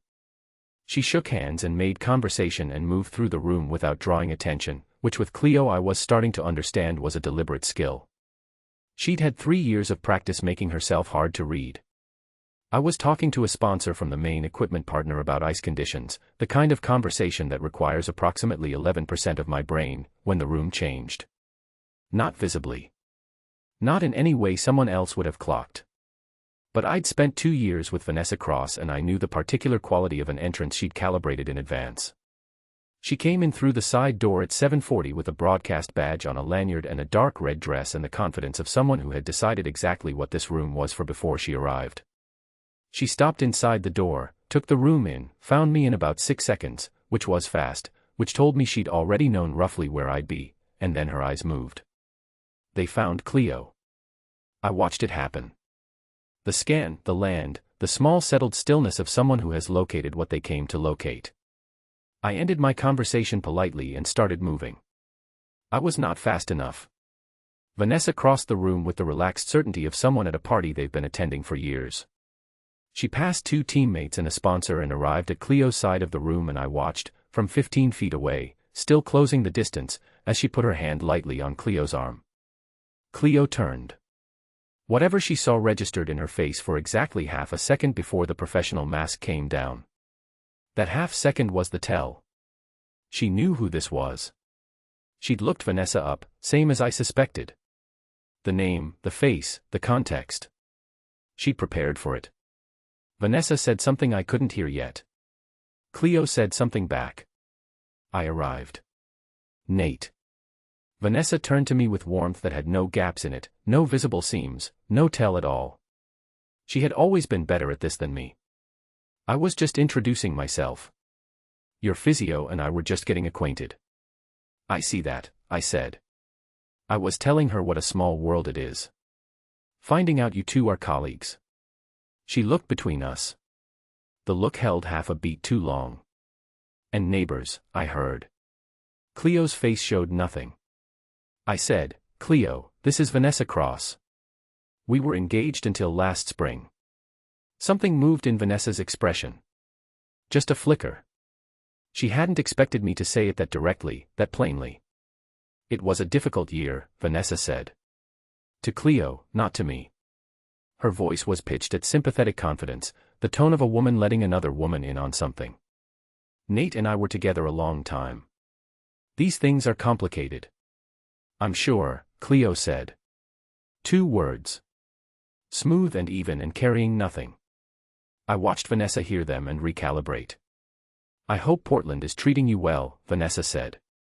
It's a lovely city. I've been getting settled, finding my way around. It's good to know people. She smiled. I imagine it's especially good when you have small children and need a community around you. The words sat there. Cleo did not move. Did not blink at an unusual rate. Did not show by any external signal that those words had landed as anything other than friendly small talk. Portland's been very good to us, she said. A beat of silence. Then Dr. Webb appeared at Cleo's elbow with a question about something work-related, and Cleo turned and answered it, and the conversation was over. Vanessa watched her go. The warmth in her face didn't drop. It never drops, not in public. That was one of the things I'd admired about her for 2 years before I understood what it cost. She turned to me. She's very composed, Vanessa said. She is, I said. How long have you two been working together? She's my physio. I know that. A small smile. Patient. Nate. I'm not asking to cause trouble. I'm asking because I'm trying to understand the situation and I want to be. What do you want, Vanessa? She held the smile.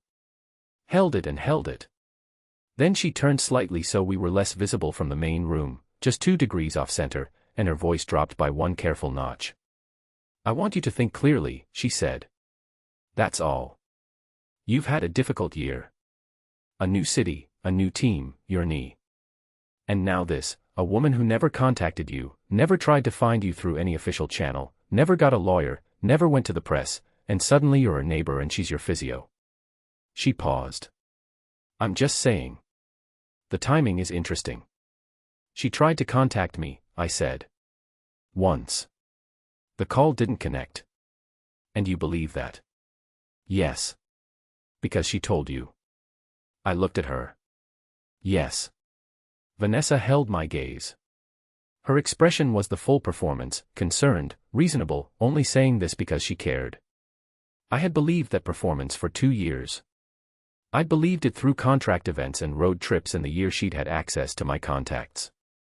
I had stopped believing it 8 months ago when I saw my words in a byline I hadn't written. She took my silence for what she'd decided it was. Doubt, probably. Or the beginning of it. She'd always been good at finding doubt. She's using those children, she said, quietly. You know that, right? I said nothing. Vanessa's face settled. The concerned expression deepened. She touched my arm briefly, the way she used to when she'd said something she was certain about. You don't have to say it. I'm just glad you can see it. She stepped back. Professional. Done. Get your knee right. You look good on the ice. She walked back toward the bar. I stood there. She had taken my silence for agreement. I could see it in the way her shoulders had released by a degree, the small adjustment of a person who believes they've moved something in the direction they wanted. She was making the kind of mistake that people make when they've underestimated someone for long enough that they don't realize they've done it. I had said nothing because there was nothing to say to a woman who had screened a call 3 years ago and sat next to me in a waiting room and said false alarm and then moved to my city and stood in a room with the woman whose voicemail she'd deleted and called it small talk. There was nothing to say to that. There was, however, quite a lot to do about it. I found Cleo by the windows 20 minutes later. She was alone for half a minute between conversations, a water glass in her hand, watching the arena lights across the space. I stopped beside her. Not close. Side by side at the window, facing out. You okay? I said. Fine. Even. Real. She's thorough. She is. She introduced herself as your oldest friend. She knows what she's doing. Cleo looked at the arena lights for a moment. So do I, she said. She walked back into the room. I watched her go. The dark dress and the straight back and the careful professional face that I had been watching for weeks and behind which I now knew exactly how much was being held. Vanessa was standing at the bar on the other side of the room. She had a glass of white wine and was talking to someone from the broadcast group, and she looked completely at ease, the way she always looked completely at ease, the way she'd looked at ease in every room in every city for 2 years while she was doing things I hadn't seen. I made a decision. I took out my phone and I sent a text to my lawyer. She's in Portland. I need everything you have on what she knew and when. Then I put my phone back in my pocket and went to talk to my teammates and held the rest of the evening together without showing any of what was moving behind my own face. Vanessa Cross wanted to talk about using children. She had no idea what she'd walked into. Chapters 12, 13, and 14 are done. The trap is set, Vanessa is in Portland, Jade is fully in the picture, and both Nate and Cleo are standing their ground in their own ways. Chapter 15, the leak is where it all breaks open. Cleo reads the story in the parking lot at 6 a.m., and Dr. Webb calls before she makes it through the door. Ready when you are. The story breaks online at 6 a.m. on a Tuesday, a blind item, then a full piece within hours, Portland Wolves defenseman Nate Callahan's secret family, Jade's friend. The journalist boyfriend. Cleo reads it on her phone in the parking lot of the practice facility while Milo and Finn are at preschool, and she has 40 minutes before she has to walk in and face every person she works with. He goes to the team's managing director before the story can escalate and tells them everything, the history, the timeline, the blocked number, the 3 years of unknowing absence. He is direct and does not minimize his role or inflate it. Cleo did not ask him to do this. He does it because it is the right thing and because he has been in enough rooms where he let the wrong person control the narrative. Not this time. The professional review is grinding.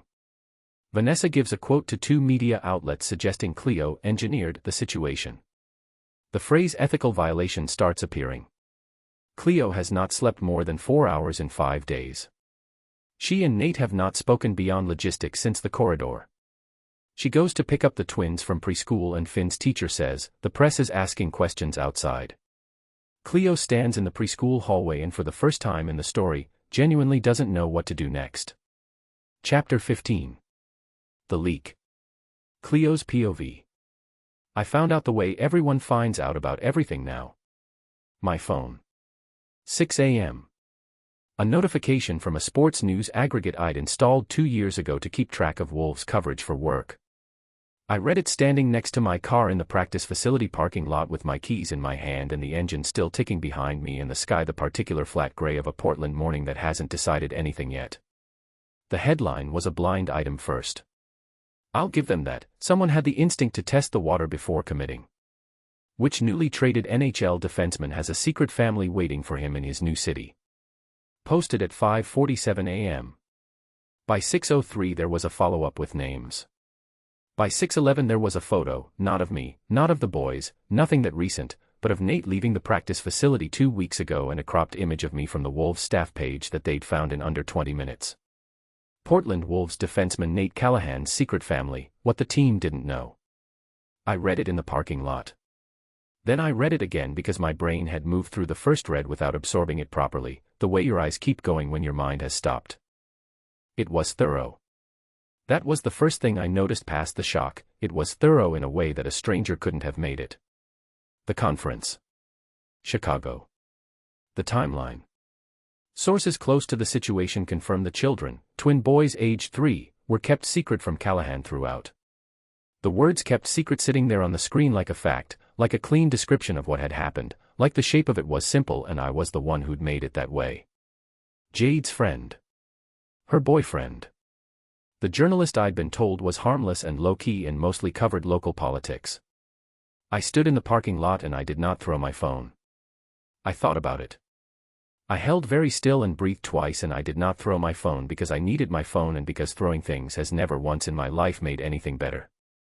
Milo and Finn were at preschool. Drop-off had been 40 minutes ago. Finn had wanted the dinosaur backpack instead of his regular bag and we'd spent 6 minutes on it and he'd gone in happy with the dinosaur bag and I had driven to work thinking about whether I'd remembered to sign the field trip form. 40 minutes ago that was what I was thinking about. I looked at the story on my screen. Kept secret from Callahan throughout. I thought about the voicemail. About the number that rang 3 times and went dead. About sitting on my apartment floor for an hour deciding whether to try again and deciding no, one attempt, that was what I'd given myself, one real attempt and if it didn't connect then I had my answer and I had to build a life around that answer because I could not spend the next year trying to find a man who had made it clear in one way or another that the night in Chicago was done. Kept secret. I put the phone in my pocket. I looked at the facility entrance. The glass doors and the Wolves logo on the wall and the security desk inside where Frank was on shift and had probably already seen it, because Frank had alerts on everything and was in before 6 every morning. 40 minutes until my first session. I had 40 minutes to decide who I was when I walked through those doors. I was Cleo Davenport. I had been Cleo Davenport in harder rooms than this. I straightened my jacket. I picked up my bag. I walked toward the doors. My phone rang. I stopped. Dr. Marcus Webb. Calling at 6:09 a.m. on a Tuesday. I stood on the path between the parking lot and the door with the flat gray sky above me and Marcus Webb's name on my screen, and I thought about 3 years of building something from scratch, and I picked up. Cleo. His voice was careful. The professional careful that I knew from meetings I hadn't liked. I think you know why I'm calling. I've seen it, I said. I need you to come to my office before your first session. We need to talk about your position with the team. The words landed the way cold water lands. Clear. Instant. Of course, I said. I hung up. I stood there for one more second. Then I walked through the doors. Chapter 16.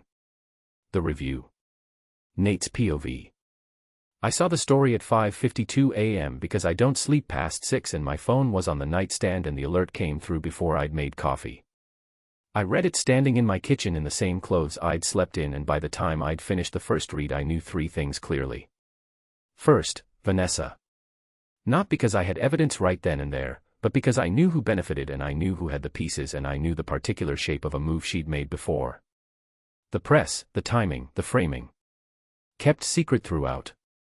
That phrase had an author and the author had a motive, and I had known her well enough for 2 years to read her work without a byline. Second, Cleo's job. The words ethical implications appeared in the 3rd paragraph. The words treating the father of her children without disclosure appeared in the 5th. I did not know the specifics of the Wolves' medical conduct policies, but I knew enough about professional governance to know that someone would be making calls this morning and one of those calls would land on Cleo. Third, I was not going to sit and wait for the story to define what happened next. I texted Carl at 6 a.m. My agent has worked with me for 9 years and he picks up for me the way Drew picks up for me, and he answered in 4 minutes. I saw it, he said. No preamble. Tell me what you want to do. I want a meeting with the managing director before 9, I said. I want to tell them everything before they piece it together from a journalist's version. A pause. Nate. Carl. Your lawyer should be on this call. Set it up, I said. I'll handle the room. He called back in 38 minutes. Meeting at 8:15 with Ed Larkin, the Wolves managing director, and their head of communications.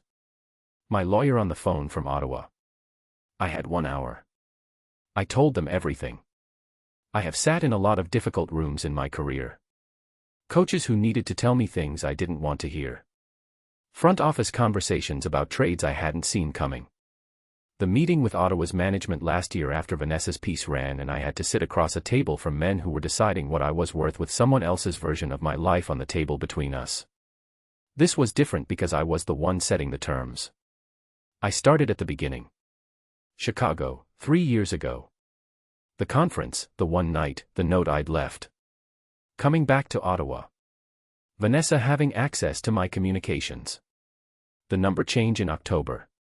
The fact that I had not known there was a call to screen because I hadn't known there was anything to know, and that the first time I'd understood the full picture was standing on a Portland doorstep at 6 p.m. looking at 2 3-year-old boys who had my eyes. I said all of it plainly. No deflection, no softening, no attempt to manage how it would land. I gave them the facts in order and I answered every question they asked, and I did not pretend any part of it was tidy. Ed Larkin was 62, had been in NHL management for 30 years, and had the particular quality of stillness that belongs to people who have heard many difficult things and learned not to perform a reaction before they've finished listening. He took notes. He did not interrupt. When I stopped, he looked at his notepad for a moment and then he said, Cleo Davenport filed a prior acquaintance disclosure with the medical director in her first week of treating you. I know, I said. I signed it. So disclosure was made.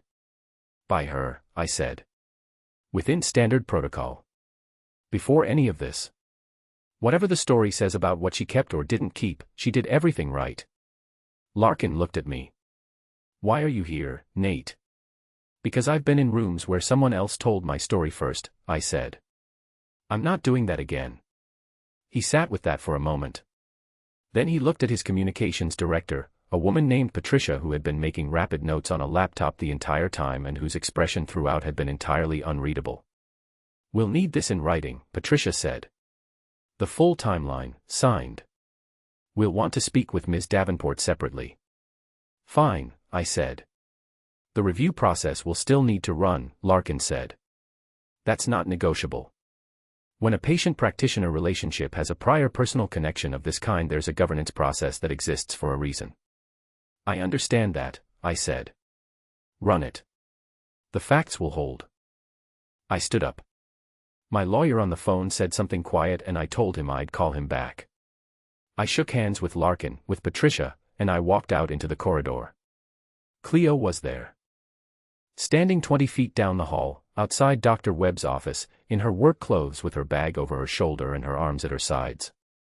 She saw me come out of the meeting room and something moved across her face, not surprise, she'd known the meeting was happening, the facility wasn't large, but something more complicated. I walked toward her. You didn't have to do that, she said. Yes, I did. It was my story to tell. Her voice was even. Not loud. The specific quiet of something said with full intention. You walked into that room and told it. Without asking me. Without, she stopped. Breathed once.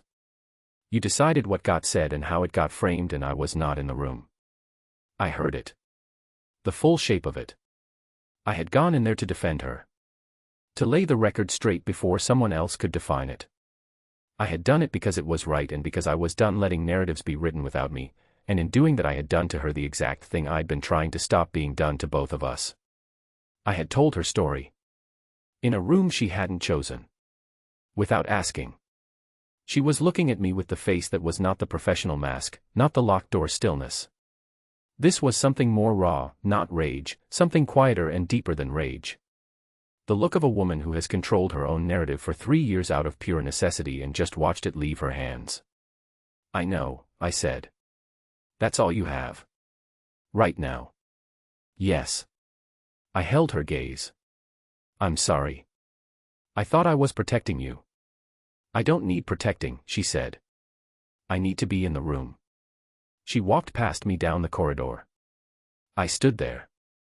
I had sat in that meeting and laid out every fact carefully and said the things that needed to be said, and I had believed, while I was doing it, that I was doing it for her. But I had done it without her. And there was a significant difference between those two things that I should have understood before I walked through that door. I had 12 years of making fast decisions on the ice where thinking for 2 seconds too long meant losing the puck. I had 12 years of moving before being asked and reading the play and not waiting for permission. Cleo Davenport was not a play to be read. She was a person who had been in charge of her own situation since before I knew I was part of it. I walked to the stairwell and sat down on the steps and put my head in my hands and stayed there. Chapter 17. Fracture. Cleo's POV. By Thursday, 2 outlets had used the phrase ethical violation in print. I know because I had a Google alert with my own name on it, which is something I had set up in the first week of the story breaking because knowing is better than not knowing even when knowing is terrible. The alert went off 11 times on Wednesday and 6 times on Thursday morning before I turned it off and put my phone face down on the counter.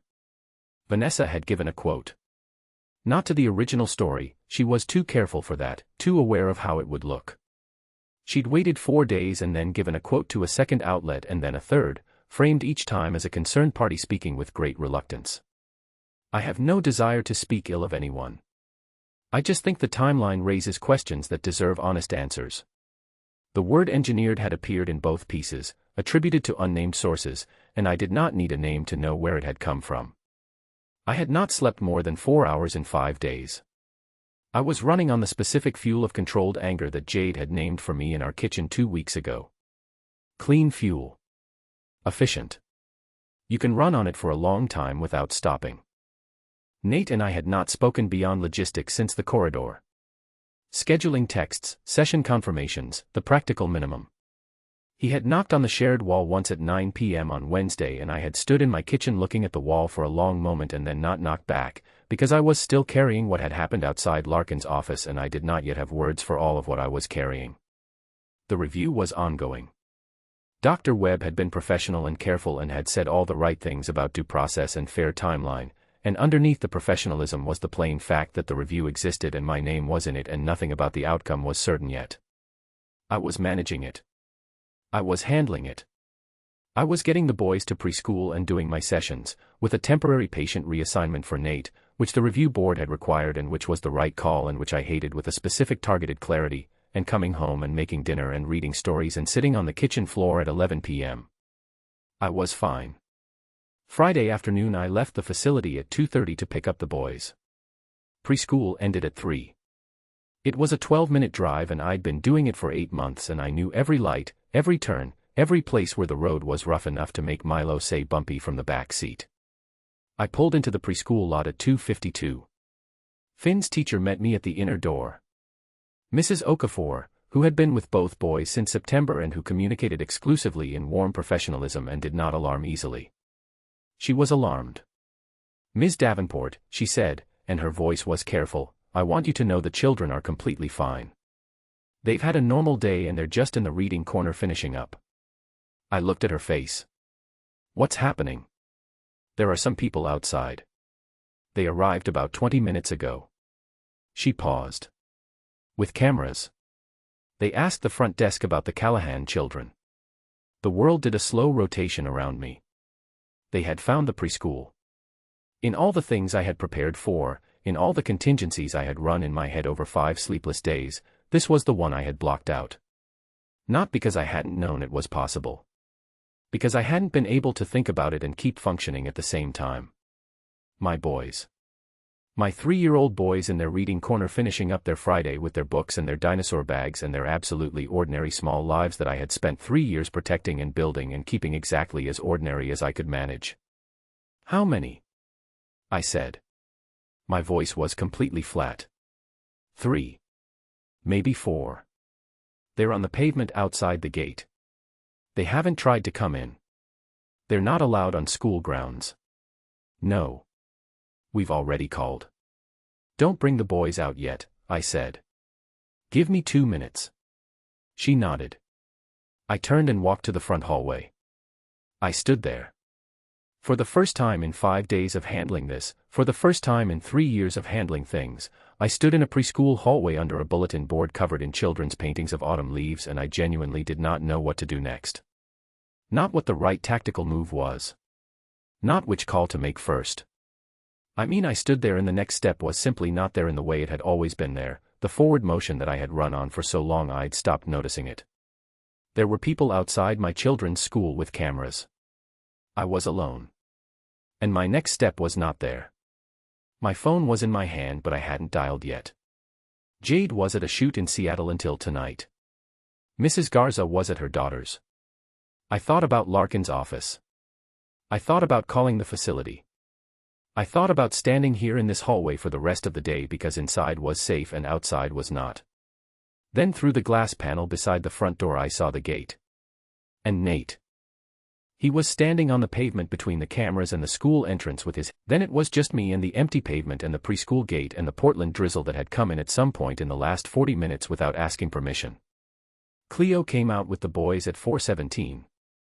Milo walked past me, stopped, turned, and said, "You're here." "I am," I said. He looked at me with the expression he uses when he's deciding whether a situation makes sense. Then he nodded, apparently satisfied with something, and went to the car. Finn took my hand. Just like that, walked out of the gate and reached up and took 2 of my fingers the way small children do when they've decided you belong in their immediate vicinity. He didn't say anything. He just held on while we walked to the car. I did not look at Cleo's face. I could not look at Cleo's face right now without losing the composure I needed to keep for the next 20 minutes, and the next 20 minutes required composure. I drove them home. Nobody talked much in the car. Milo asked once what the people with cameras wanted and Cleo said they were journalists who were doing a story about the Wolves and Milo said that seemed like a lot of fuss about hockey and I said it did and that was the end of it. Finn had fallen asleep before we hit the main road. His head tipped against the window and his hand went limp in the space between us where he'd been holding onto my jacket. Cleo sat in the front passenger seat and looked at the road. I drove. We pulled into the duplex and I carried Finn inside because he was asleep and he was heavier than he looked and Cleo had the bags and her keys. I carried him to the couch and laid him down and she put a blanket over him and then we both stood there for a second looking at him, and the apartment was warm and quiet and it smelled like the laundry she'd done that morning, the specific domestic smell of a home that is lived in and cared for. Then Milo came in from the hall where he'd gone to take his shoes off and said he was hungry and the moment broke the way moments do when you have a 3-year-old. I found the pasta. She found the sauce. We worked around each other in her kitchen without discussing it, without bumping into each other, with the automatic adjustment of two people who have spent enough time in the same spaces to know where the other one is going to be. She got down the strainer. I moved aside so she could get to the stove. She handed me the wooden spoon without looking. I didn't remark on any of it. Neither did she. Milo sat at the counter and told me about his day in the detailed way he approaches all information sharing, which is to say he told me about it in full and with specific attention to what he considered the injustices of the afternoon, something involving a disagreement over whose turn it was with a particular toy truck that I gathered had not been resolved to his satisfaction. And then what happened? I asked. Mrs. Okafor said we both had to share it. Is that fair? He considered this seriously. I had it first. But did you have it the longest? A long pause. Maybe not. Something to think about. He thought about it. Ate some pasta. Thought about it some more. Finn woke up at 6 and came to the table half asleep with his blanket still over his shoulders and ate 3 bites of pasta and then put his head down on the table and closed his eyes again, which is a move I found genuinely impressive in its efficiency. Cleo lifted him. Bath, then bed, she said to the room. I don't need a bath, Milo said. You have paint in your hair. He touched his hair. Found the paint. Made the face of someone who had been betrayed by circumstances. Fine. I don't know how it happened, exactly. The bath was Cleo's thing, she'd been doing it for 3 years alone and I was in her kitchen cleaning up because it seemed like the right thing to do. But then Finn called from the bathroom for his specific blue cup of water that he apparently needed during bath time and I found it on the second shelf and brought it, and then Milo had a question about whether sharks could live in bathtubs that seemed to require a second adult opinion. And then somehow I was sitting on the closed toilet lid while Cleo managed the actual bath and I was answering an increasingly specific line of shark questions from Milo while Finn played with the 3 plastic boats that lived on the edge of the tub. It was ordinary. Completely and unremarkably ordinary. That was the thing that undid me a little, sitting on the edge of a toilet lid in Cleo Davenport's bathroom with her sons in the tub and the steam on the mirror and the row of small shampoo bottles on the shelf. I have wanted a family for a long time. Not the Instagram version of one, not the presence on a team roster form. The real thing, the noise and the small cups and the questions about sharks and the accidental chaos of multiple people existing in shared space and nobody being alone in it. I had thought for a while that I'd been building it. I'd been wrong about what I was building. This was real. The specifics of it, these boys, this bathroom, this woman managing shampoo application with the focused competence she brought to everything, was real in a way that made the previous version feel like something I'd sketched out in someone else's handwriting. Bedtime took 40 minutes. Not because of any particular difficulty, just because it takes 40 minutes. Stories and the negotiation over which stories, the argument about the hall light, the 10 minutes of waiting to confirm that the silence would hold. Cleo took Finn's room and I sat with Milo and when he asked me to do the voice for the dragon in the book I did the voice for the dragon in the book and he told me it was better than Mama's, which I was fairly sure was not true but appreciated anyway. When I came out of Milo's room the hallway was dark. Just the thin line of light under Finn's door where Cleo still was. I stood in the hall and listened to the sound of sleeping coming from Milo's room and I looked at the dark and the closed doors and the small rubber boots lined up by the front door and I understood something I had been arriving at for weeks. This was what I wanted. Not just the boys.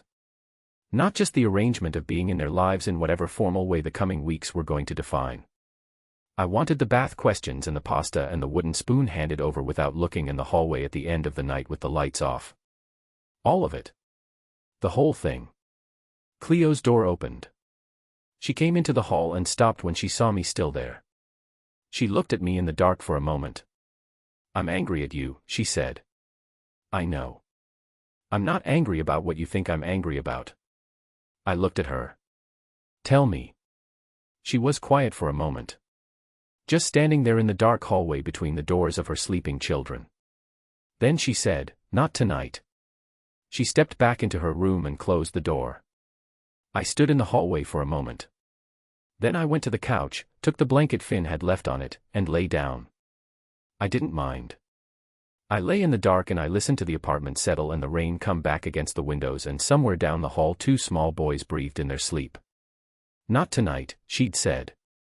Not tonight meant there was a tonight that wasn't this one. Not tonight meant the conversation was being saved, not ended. I closed my eyes. For the first time in 5 days I went to sleep before midnight. Chapter 19. Drew. Cleo's POV. He called on a Wednesday afternoon while I was in the car outside the grocery store with 2 bags of shopping going warm in the back seat. Unknown number. I almost didn't pick up. I had been not picking up unknown numbers for 9 days because the story had generated a specific kind of attention that arrived through any gap it could find, and I had closed every gap I could identify and was simply waiting out the ones I'd missed.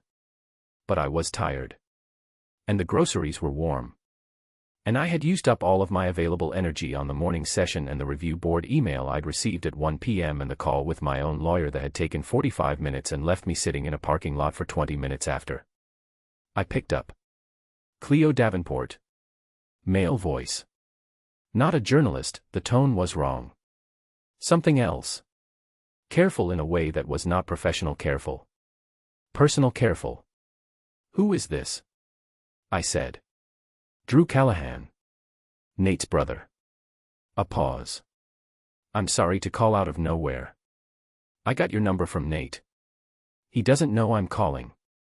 I sat with that for a moment. He doesn't know. I said. No. He'd tell me not to. He'd say it wasn't my place. Another pause. He's probably right. But I've been thinking about making this call for 2 weeks and I decided it was better to make it and be wrong than to not make it and let it sit. I looked at the grocery bags in my mirror. Okay, I said. He let out a breath. Like he'd been holding it. I want to tell you what I know. About 3 years ago. The full version, not the version Nate told you, because Nate told you his version and his version is accurate but it's missing the part about me.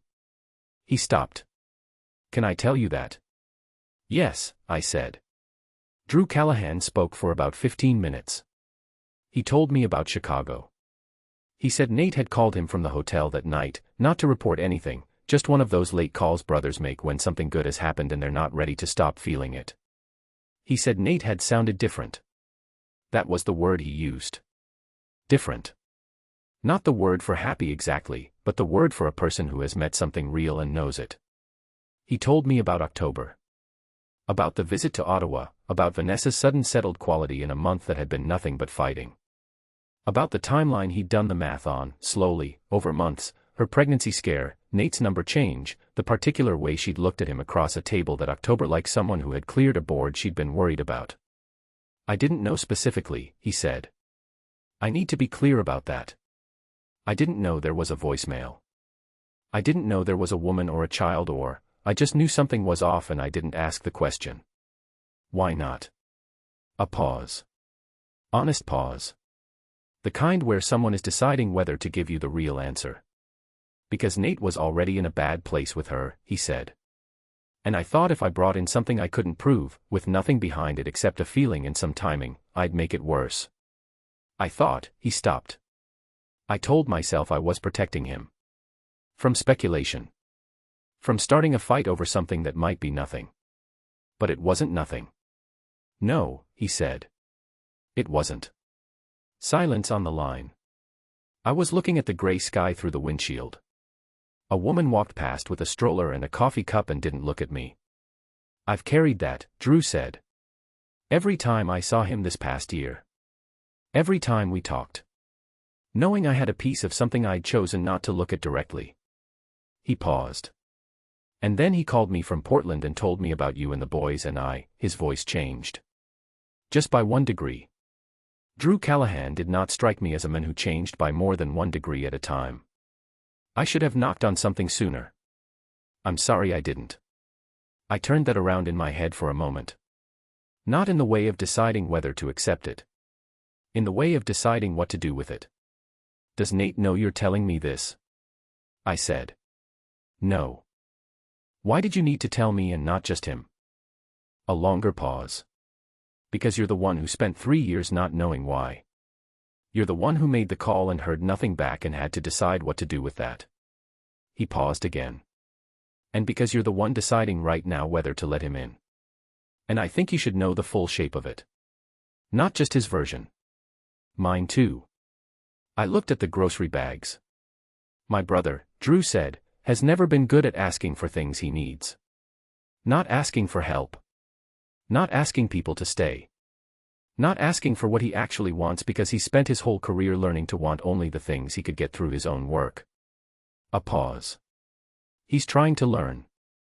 You're about the only situation I've ever seen that's made him want to. I said nothing for a moment. It was, I thought, a deeply unfair thing to say. The kind of thing that settles into a person's thinking and refuses to sit quietly. I appreciate you calling, I said. I don't need appreciation, he said. I just needed you to know. A beat. Take care of yourself. And the boys. I will, I said. He hung up. I sat in the parking lot for a while. The groceries were definitely warm now. I was going to have to sort what I could salvage when I got home. Milo would want to help and would rearrange everything I unpacked to a location he found more logical, and Finn would find the crackers and carry them around for 20 minutes before eating them, and the kitchen would be loud and specific in mine. I thought about what Drew had said. About the full shape of something. About deciding whether to let someone in. I thought about a man on a preschool pavement, hands in his jacket pockets, standing between the cameras and the door. I thought about a couch in my living room with a blanket pulled up. I thought about not tonight.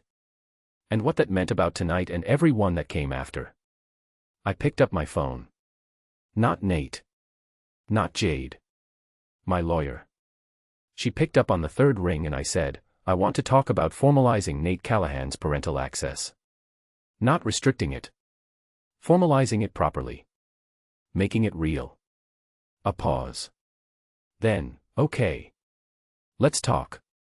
I leaned back in the car seat. Through the windshield the gray sky had started, slowly and without much ceremony, to clear at the edges. Let's start from the beginning, I said. Chapter 20. Playoff Push. Nate's POV. Hockey has always been where my head goes quiet. Not my body has been loud all season, the knee catalogued and managed and argued over by more people than I've ever had opinions about any physical part of me. But my head. On ice, in a game, when the puck is moving and the decisions have to come faster than thinking, I go quiet in the way I don't go quiet anywhere else. 6 days. 3 games. The Wolves on the edge of a playoff qualifier that the rest of the locker room had been carrying since October and that I had arrived into late, like coming into a film 20 minutes past the opening, and spending the first half understanding context while the other half moved forward without waiting. I understood it now. The first game I played well and we won by 2. The second I played better. The third, which was the qualifier, the one that mattered, the one the whole sequence had been moving toward, I skated out knowing my knee was right, my head was clear, and that I had something underneath the usual pre-game steadiness that I hadn't had in longer than I could easily measure. Cleo had cleared me for full contact 3 weeks ago. We'd had 4 sessions since the corridor at Larkin's office and they had been the most professionally impeccable sessions of my entire athletic career. She was perfect. Thorough, precise, complete. She did not look at my face for more than 3 seconds at a time and her notes were immaculate and she answered every clinical question I asked without hesitation. She would not meet my eyes. And I, because I had learned something about taking from her what was not being offered, let her have it. I showed up. I did the work. I got on the table and I got off the table and I said Thursday, 8 a.m. at the end of every session and I walked out and I did not push. But I had been playing toward her in every game since. Not at her. There's a difference. Not for her approval or her attention. Just toward her, the way you play toward the thing that makes you want to be the best version of your game. She was in the building. She was watching the ice with her tablet and her careful face. And I wanted her to see what I looked like when I was right. Third period. Qualifier. Score tied at 2. I have had a lot of moments in my career. This one will not be in any highlight package because it was not spectacular. It was a standard defensive read that turned into an opportunity that turned into a pass that turned into a shot that I put on net from the left circle on a bounce that sat up perfectly. It went in. The building came up. My teammates came over the boards. I went to the boards with them and someone hit my helmet and someone else hit my back and the crowd was full and loud and doing what crowds do.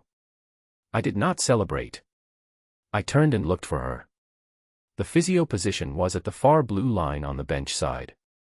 I could see the tablet first, the distinctive way she held it, close to her chest when she wasn't actively using it. And then her. The careful neutral face aimed at the ice. The slight tension in her jaw that I had learned was not indifference but the opposite. She was not looking at me. She was looking at something slightly to the left of me, the deliberate way of someone choosing not to look at the specific thing. But her hand was pressed flat against the tablet and I had spent enough time watching her hands to know what that meant. The whistle blew. We went back to play. We won by 1. The locker room afterward was what it always is, loud, specific, the release valve of a room full of men who have been holding something tight for a long time. I sat through it. I said the right things. I shook the right hands and answered the reporter who came through and spoke in the careful non-language of post-game quotes, which I have always been told I am very good at. Then I showered and dressed and went out to the corridor. She was there. Not at the glass. Not at the boards. Standing in the medical corridor that runs behind the bench side, in the facility fleece, tablet under her arm, the arena still loud through the walls above us. She had waited. I did not know how long she had been standing there but she had waited. I walked toward her. She looked at me and she was not doing the professional face.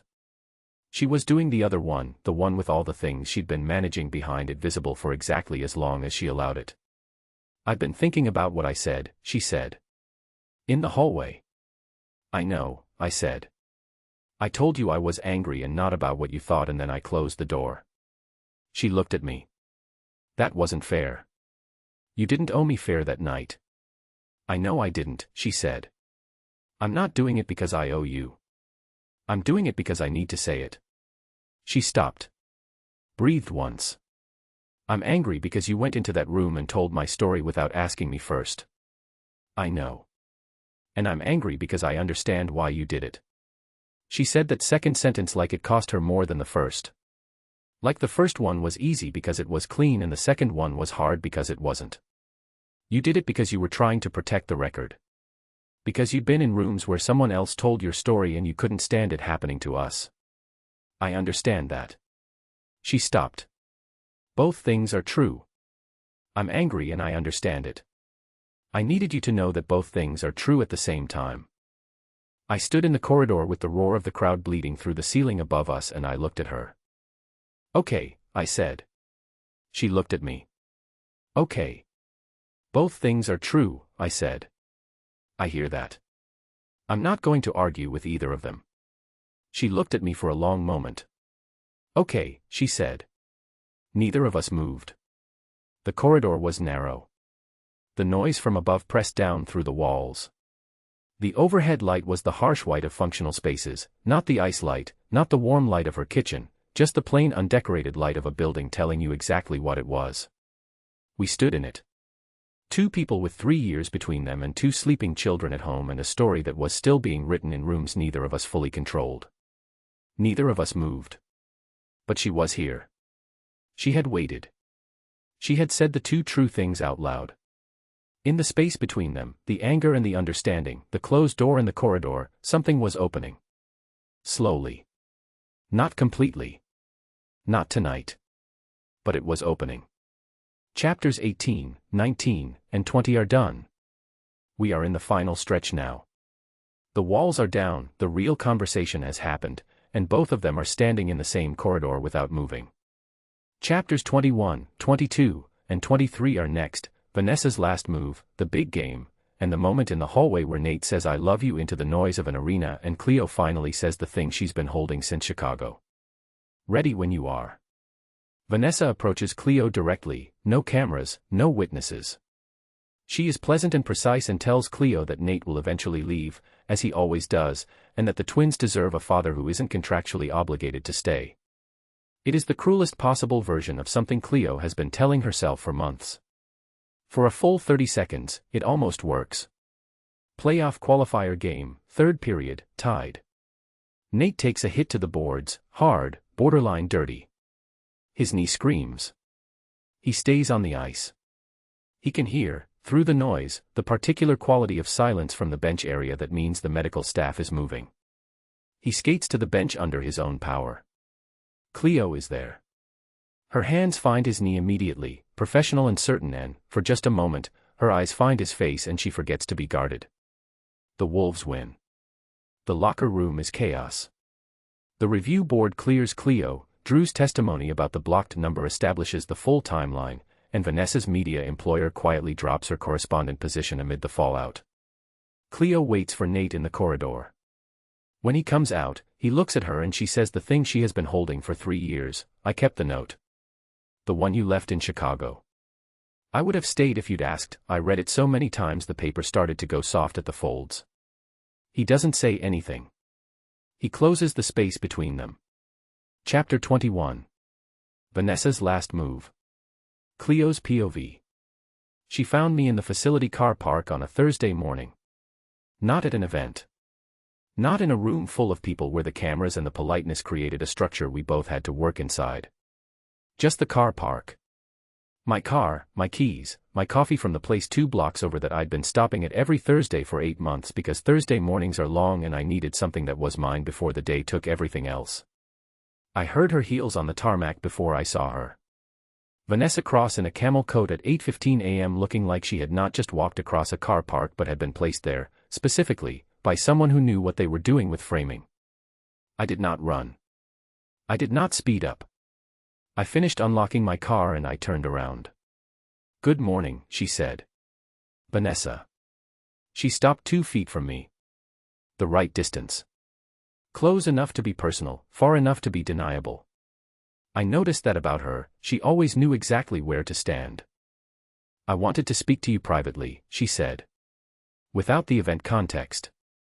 Without Nate. She said his name the way you say the name of something you've owned for a long time and haven't quite accepted giving back. Just you and me. All right, I said. She looked at me with the warm, reasonable expression that I had watched work on other people and that I had been immune to since the night she'd said small world and pressed her hand to my arm. I don't have any bad intentions here, she said. I want you to know that first. Okay. I know you probably don't believe that. I'm listening, I said. Which was not the same thing and she heard it. She tilted her head slightly. Adjusted something in her approach. I'm speaking to you as someone who knows him. Genuinely knows him, not the version he's currently presenting. She paused. Nate he's a good man. I want to say that clearly. He has a good heart and when he decides he wants something he goes after it with everything he has. I know, I said. The thing is, she said, what he wants changes. She said it gently. Carefully. Like it was something she was sorry to have to tell me. Not because he's dishonest. Because he moves a lot. Because his whole life has been built around the next contract, the next city, the next season. He doesn't do it to hurt people. He just, she paused. He leaves. It's what he does. It's what he did in Chicago. I held very still. She was good. I had known she was good. But good sounds different when it's aimed directly at the specific soft place you've been quietly pressing on for 3 years yourself. He's engaged now, she said. With the boys. With you. I see that. And I think right now he means it. A pause. But you've built your life around those children. You've made them the center of everything. And when the next contract comes, or the next trade, or the next version of his career that requires him to be somewhere else, they'll be the ones standing at a door that's already closed. She let that sit for a moment. They deserve a father who's there because he can't imagine being anywhere else. Not one who's there because a lawyer drew up an agreement and made him. The car park was quiet. A few other cars. The facility entrance glass catching the gray morning light. She was saying the thing I had said to myself in the dark. The exact words, almost. The specific shape of the fear that I had been carrying since he'd knocked on my door and said I want to know them. That it was temporary. That he would leave again. That the boys would build something around him and he would one day not be there and I would be the one sitting on a kitchen floor explaining absence to two small people who didn't deserve to learn the lesson of it. For a full 30 seconds it almost worked. I felt it move in me. The old fear, reliable, the fuel I had run on for 3 years. It moved through me like cold water and I stood in it and I felt the old reflex, close the door, you know how this ends, close the door before it does. 30 seconds. Then I thought about a man on a pavement outside a preschool with his hands in his pockets and his feet a shoulder width apart, standing between the cameras and the door. I thought about urgent care at 3 a.m. and a bad coffee in a paper cup and a prescription in someone else's jacket pocket. I thought about a couch with a blanket and not tonight and the corridor after the game, and both things are true in the way he'd said okay without argument, without defense, without making it about himself. I thought about Drew's voice on the phone. He's trying to learn. You might be the only person who's ever made him want to. And I thought about Vanessa, 3 years ago, in October, with a phone in her hand and a voicemail playing. The 30 seconds ended. I looked at her. He didn't leave 3 years ago, I said. Her expression didn't change. He didn't leave, I said again. You made him leave. There is a difference. Something moved in her face. Just for a second. Not guilt exactly. The particular stillness of someone who has been prepared for many responses and has not been prepared for that specific one delivered in that specific tone. I don't know what he's told you, she started. You screened my call, I said. October. 3 years ago. I called once. You had access to his number and you screened it. I kept my voice even. Not loud. Not performing anything. Just saying the true thing plainly. You knew. You decided. And then you sat next to him in a waiting room a month later and told him it was a false alarm. Her face had gone very still. Don't come near my sons, I said. I turned and got in my car. I put my key in the ignition and I did not look at her and I pulled out of the space and I drove out of the car park and onto the road and I kept driving. My hands were shaking on the wheel. Both of them, a fine tremor that started somewhere around my wrists and ran through my fingers, the specific physical aftermath of saying the thing you've needed to say for 3 years out loud in a car parked to the person who deserved to hear it. I kept driving. I did not pull over. I did not stop to breathe through it or count things or press my wrists under cold water. I drove and I shook and I let it run through me and I kept going. Chapter 22. The Big Game. Nate's POV. I have been hit harder. That is the honest truth and I want to say it clearly before I say anything else, because the hit itself was not the worst hit I have ever taken. I have taken worse. I have gotten up from worse. My body has a long and detailed record of worse. But this one came in the third period of a tied playoff qualifier with my knee already carrying 2 hours of hard ice, and it came from a direction I had partially but not fully accounted for, and it came at the boards where the energy has nowhere to go, and when I went into the boards I felt my knee say something it had not said since before the surgery. Not a scream. Not the catastrophic sound of a joint giving up completely. More like a warning. The specific tone of a structure that has been trusted with something and is telling you, clearly, that you are at the edge of what it can carry. I went down on one knee. I did not stay there. I got up. I transferred my weight. I took 2 seconds of stillness while the play moved up ice and I told myself an honest inventory, weight bearing, yes, pain level, 6, full movement, yes, skating, probably, contact, we would see. I pushed off the boards and I skated to the bench. From outside the arena noise I could not have told you what was happening on the bench side. From inside it, through 2 hours of a crowd that had been building towards something, I could feel the specific quality of silence from the medical position that meant people were already moving. She was there when I got to the boards. No tablet. She'd put it down before I reached her.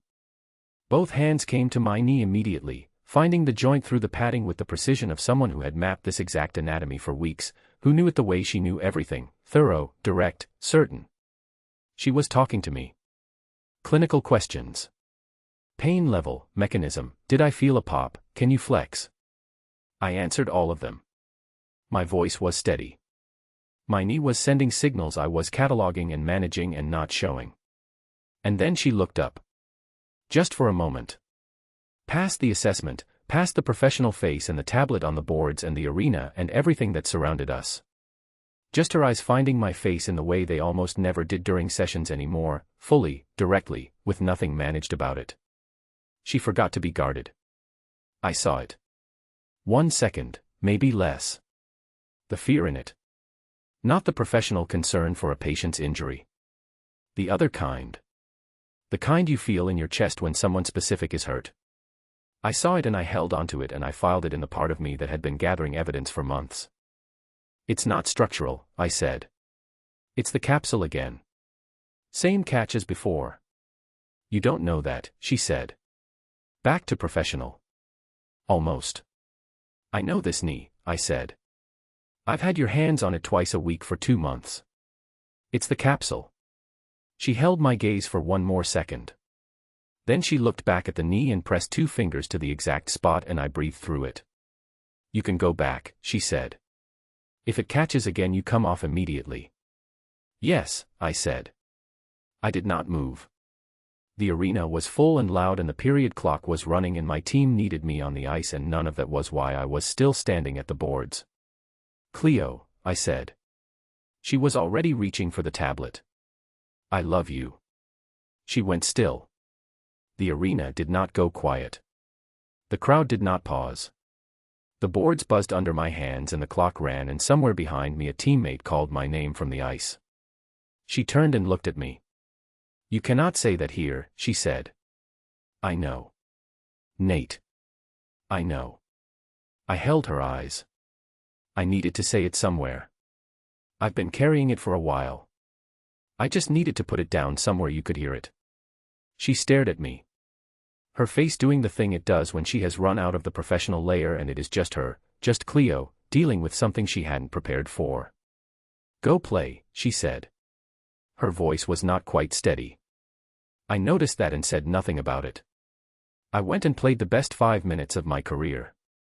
I do not know how to explain that in a way that doesn't sound absurd, but it is simply what happened. The knee held. The play slowed down in the way it does when you are in the right state, not faster, but more readable, the gaps visible earlier, the right move presenting itself before it was needed. I made 3 defensive plays in 4 minutes that I will probably never talk about in interviews because they are the kind of plays that only people who watch very closely can see, the kind that don't end up in highlight packages because nothing dramatic happens, the puck just doesn't go where the other team needed it to go. And then with 90 seconds left I was on the right side of a rush and the pass came and I put it on net and it went in off the post and the building came apart. I skated to the boards. I did not look for her this time. I already knew she was there. Chapter 23. Everything we didn't say. Cleo's POV. I heard about the review board from Dr. Webb at 4 p.m. on game day. He called me into his office and he sat across the desk and he said the words in the order they needed to be said and I sat in the chair across from him and I listened and I did not perform a reaction until I was sure I understood what I was hearing. Cleared. Full reinstatement. No conditions. Drew Callahan had submitted a written statement 2 weeks ago detailing the timeline, the Chicago conference, Nate's number change, Vanessa's access to his communications, the specific sequence of October that Drew had been sitting with for 3 years. The review board had cross-referenced it with phone records Nate's lawyer had submitted and with the prior acquaintance disclosure form I had filed in my first week. The form I had filed. The protocol I had followed. The thing I had done because it was the right thing even when doing it had felt like putting a target on my own back. It had held. Dr. Webb said other things after that. Something about the investigation into Vanessa's conduct, something about her media employer having released a statement, something about the team's communications team wanting to handle the public side carefully. I nodded at the appropriate intervals. Then I went to the physio room and sat on the table with the lights off for about 10 minutes. Not because I was devastated.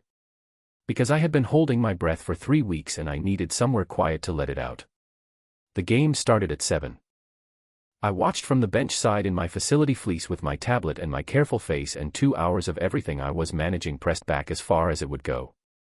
I watched him take the hit in the third period, and I watched him go into the boards, and I watched him go down, and every clinical thing I knew about knees and joint tolerance ran through my head in the 2 seconds before he stood up, and underneath all of it, running alongside the clinical inventory like a second track I had no control over, was just this: get up, get up, get up.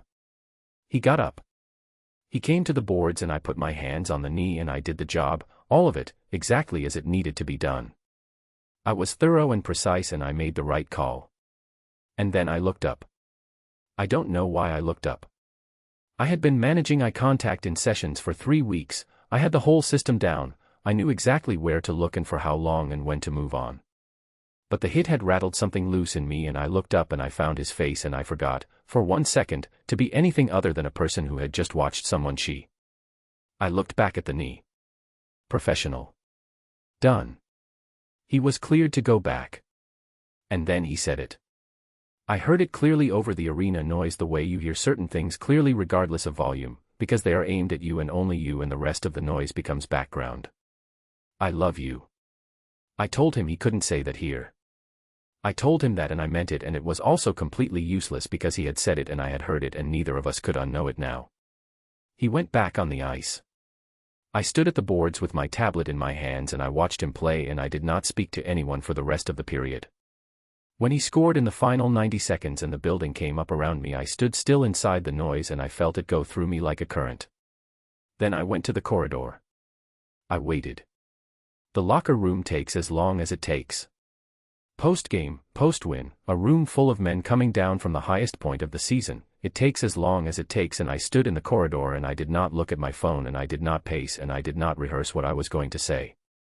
I had tried rehearsing things with Nate Callahan before. It had never once gone the way I planned. He came out at 9:40. He was in clean clothes, hair still damp, and he looked tired in the specific good way of someone who has given everything they had and gotten the result and come out the other side. He saw me from 15 feet away, and he stopped. We looked at each other. The corridor was empty except for us. The arena sounds had dropped to the baseline hum of a building winding down, and the overhead lights were the same harsh white as the night in the medical corridor 3 weeks ago, and none of that mattered. The review board cleared me, I said. I heard, he said. Patricia from communications texted me at 4:30. Drew's statement. And your lawyer's records. They did what they needed to do, he said. You did everything right from the beginning. I looked at him. He was still 15 feet away, and neither of us had moved, and I had something I needed to say, and I was not going to make him come to me to hear it. I said, I kept the note. He went still. The one you left in Chicago. 7 words. I looked at his face. Directly. No management, no careful neutral expression, just my face and what was in it, which was 3 years of something I was finally done carrying alone. I would have stayed if you'd asked. I stopped. I read it so many times the paper started to go soft at the folds. Something moved across his face that I didn't have a word for. Not one word. It was too many things at once, the 3 years of it, the weight of what those 7 words had meant carrying back and forth between us through all the time we'd both been on opposite sides of a door we hadn't known the other person was standing at. He closed the space between us. Not fast. Deliberately. The way he does things, considered, certain, no wasted movement. He stopped in front of me, and he was close enough that I had to look up, and his eyes were the same green they had always been and were also somehow different from the hotel bar version, older, steadier, carrying more. His forehead came down against mine. We stood there. The building hummed. Somewhere far above us a door opened and closed. The last of the crowd noise filtered through the concrete like something muffled and distant. Ask me now, he said. 3 words. I had spent 3 years thinking about 7. I breathed once. I asked him. I don't know how long we stood in that corridor. Long enough. Not long enough. The specific duration of something that has been a long time coming and does not need to be hurried now that it's here. His hands were on my face. My hands were on his jacket. Neither of us said anything for a while because the thing between us was large enough that words would have been smaller than it, and we both knew it, and neither of us was in the business of making things smaller than they were. When he finally pulled back enough to look at me, he was looking at me the way he had looked at me across a bar in Chicago, steady and direct, and like the room had gotten very small. "The boys," I said. "I know," he said. "This is complicated." "I know. I mean, practically, professionally, the review is done, but the team still." "Cleo." His thumb was against my cheekbone and he was looking at me with the calm of a man who has done the inventory and made the decision and is not going to be talked back from it. "I know all of it. I'm not going anywhere." I looked at him. "You said that before," I said. "In the car. On the way home from urgent care. You said you were going to keep showing up." "I meant it then," he said. "I mean it more now. That's not how things work. You can't just mean things more." "I'm going to," he said. "You can hold me to it." I looked at his face. The green eyes that were Milo's eyes and Finn's eyes, and somehow also just his, in the way a thing can belong to multiple people and be diminished by none of them. "Okay," I said. "Okay," he said. He kissed me. In a corridor. Under fluorescent lights. With the arena above us emptying out and a playoff win on the scoreboard and 3 years of distance behind us and 2 small boys at home with Mrs. Garza waiting for their mother to come back. It was not a perfect kiss in a perfect setting. It was better than that. It was real. Chapters 21, 22, and 23 are done. Vanessa is gone. The review is cleared. The note has finally been spoken aloud. And the door that has been open 1 inch for 3 years has been walked through. 1 chapter and an epilogue to go. Chapter 24, Home Ice is the first ordinary morning after, cereal, Milo calling him Dad, the kitchen, the laughter. And the epilogue is the season opener, the jerseys, and the final line that closes everything. Ready when you are. The first morning after, not dramatic, not perfect. Milo wakes them both up at 5:47 a.m. by announcing that the cereal is in the high cabinet and Dad is tall. The word Dad lands like a puck on glass, hard, clear, irreversible. Nate makes breakfast. Cleo makes coffee. Finn demands to know if Nate will take them to the rink. Nate says yes before Cleo can moderate the answer. She doesn't moderate it. She watches this man she has been guarding herself against for 3 years move through her kitchen like he is learning a language he already knows in his bones, and she lets herself, finally, fully, believe that this is going to be all right. Asterisk close, not a grand gesture. Not a speech. Just Nate catching her eye across the kitchen while Milo pours cereal into a bowl that is clearly too small for the amount of cereal he has plans for, and both of them beginning to laugh, asterisk. The Wolves season opener. Milo and Finn in tiny Callahan jerseys, names and number on the backs, Callahan, that Nate had made without telling her and that made her cry in a parking lot for 15 minutes when she first saw them.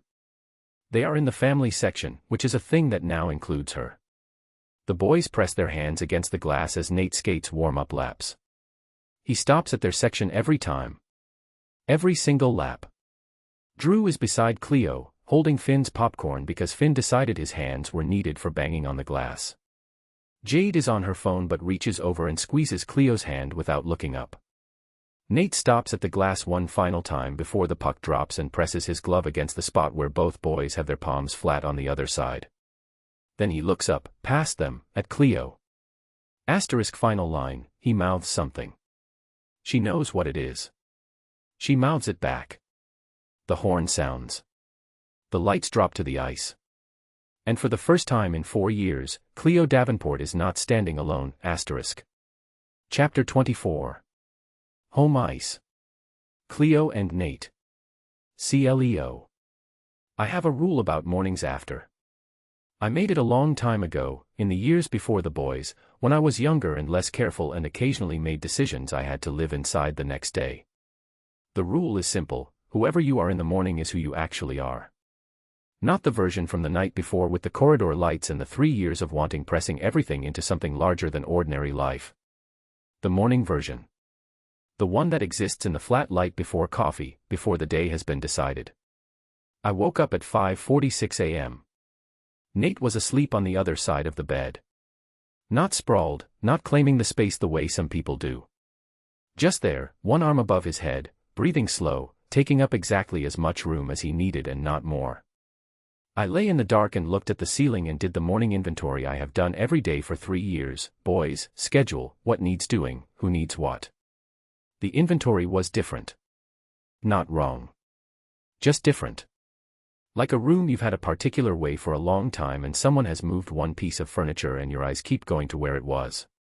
Then the door opened. Milo. I could tell it was Milo before he spoke because of the specific sequence of his footsteps, the slight drag on the left foot when he's not fully awake, the pause at the doorway while he locates the situation. 3 years of learning the exact sound of my children and I know them both in the dark by how they move. He came to my side of the bed first. Looked at me. Then he looked across at the shape that was Nate. He processed this for about 4 seconds. The cereal is in the high cabinet, he said, and Dad is tall. The word landed. Dad. Not a question. Not a test. Just a fact that Milo had apparently decided on his own terms, in his own time, while he slept, and was now reporting to the room with the same matter-of-fact certainty he applies to all important information. I heard Nate's breathing change. He was awake. He had been awake since the door opened, maybe before. I could feel the quality of stillness that is different from sleep stillness, the kind of still that is a person holding very carefully so that whatever is happening can finish happening without being interrupted.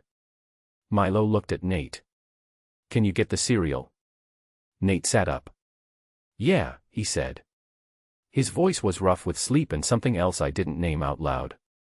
I can get the cereal. Asterisk asterisk asterisk. Nate.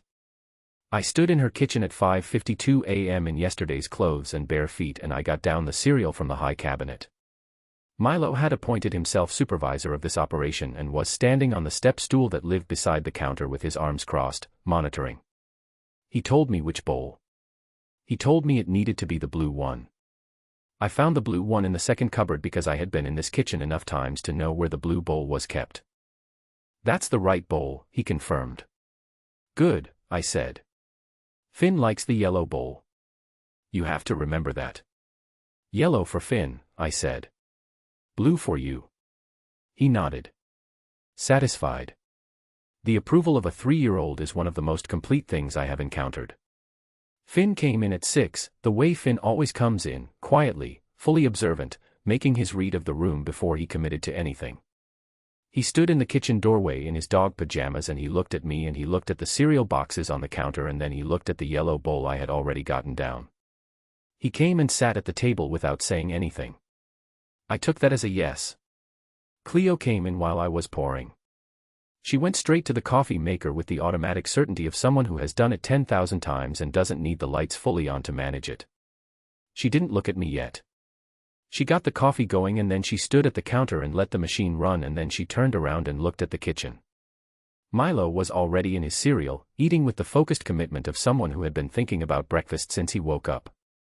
Finn was holding his spoon too tight, watching me pour his cereal, making sure the ratio was right. She looked at me. I looked at her. Good morning, said nothing, was everything. I'll make eggs, I said. You don't have to. I want to. I turned to find the eggs. Where? Second shelf, she said. Behind the orange juice. I found them. Asterisk asterisk asterisk. CLEO. He made eggs like a person who has made eggs 10,000 mornings. Not fancy. Not performed. Just eggs, made properly, in the right pan at the right heat, flipped once at the right time. He found the plates without asking because he knew the plates by now. He put Finn's eggs cut into pieces without being told because he had been paying attention for months to the specific way Finn preferred things cut. That was the part that got me. Not the eggs. Not the morning or the light or the fact of him in my kitchen. The cut eggs.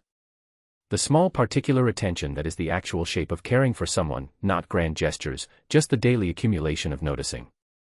I drank my coffee and I watched him and I said nothing because I had nothing to say that the room wasn't already saying. Finn ate 3 bites of egg and then looked up at Nate and said, "Will you take us to the rink?" Nate looked at me. A quick check, not permission exactly, but acknowledgement. Checking whether the answer was mine to give.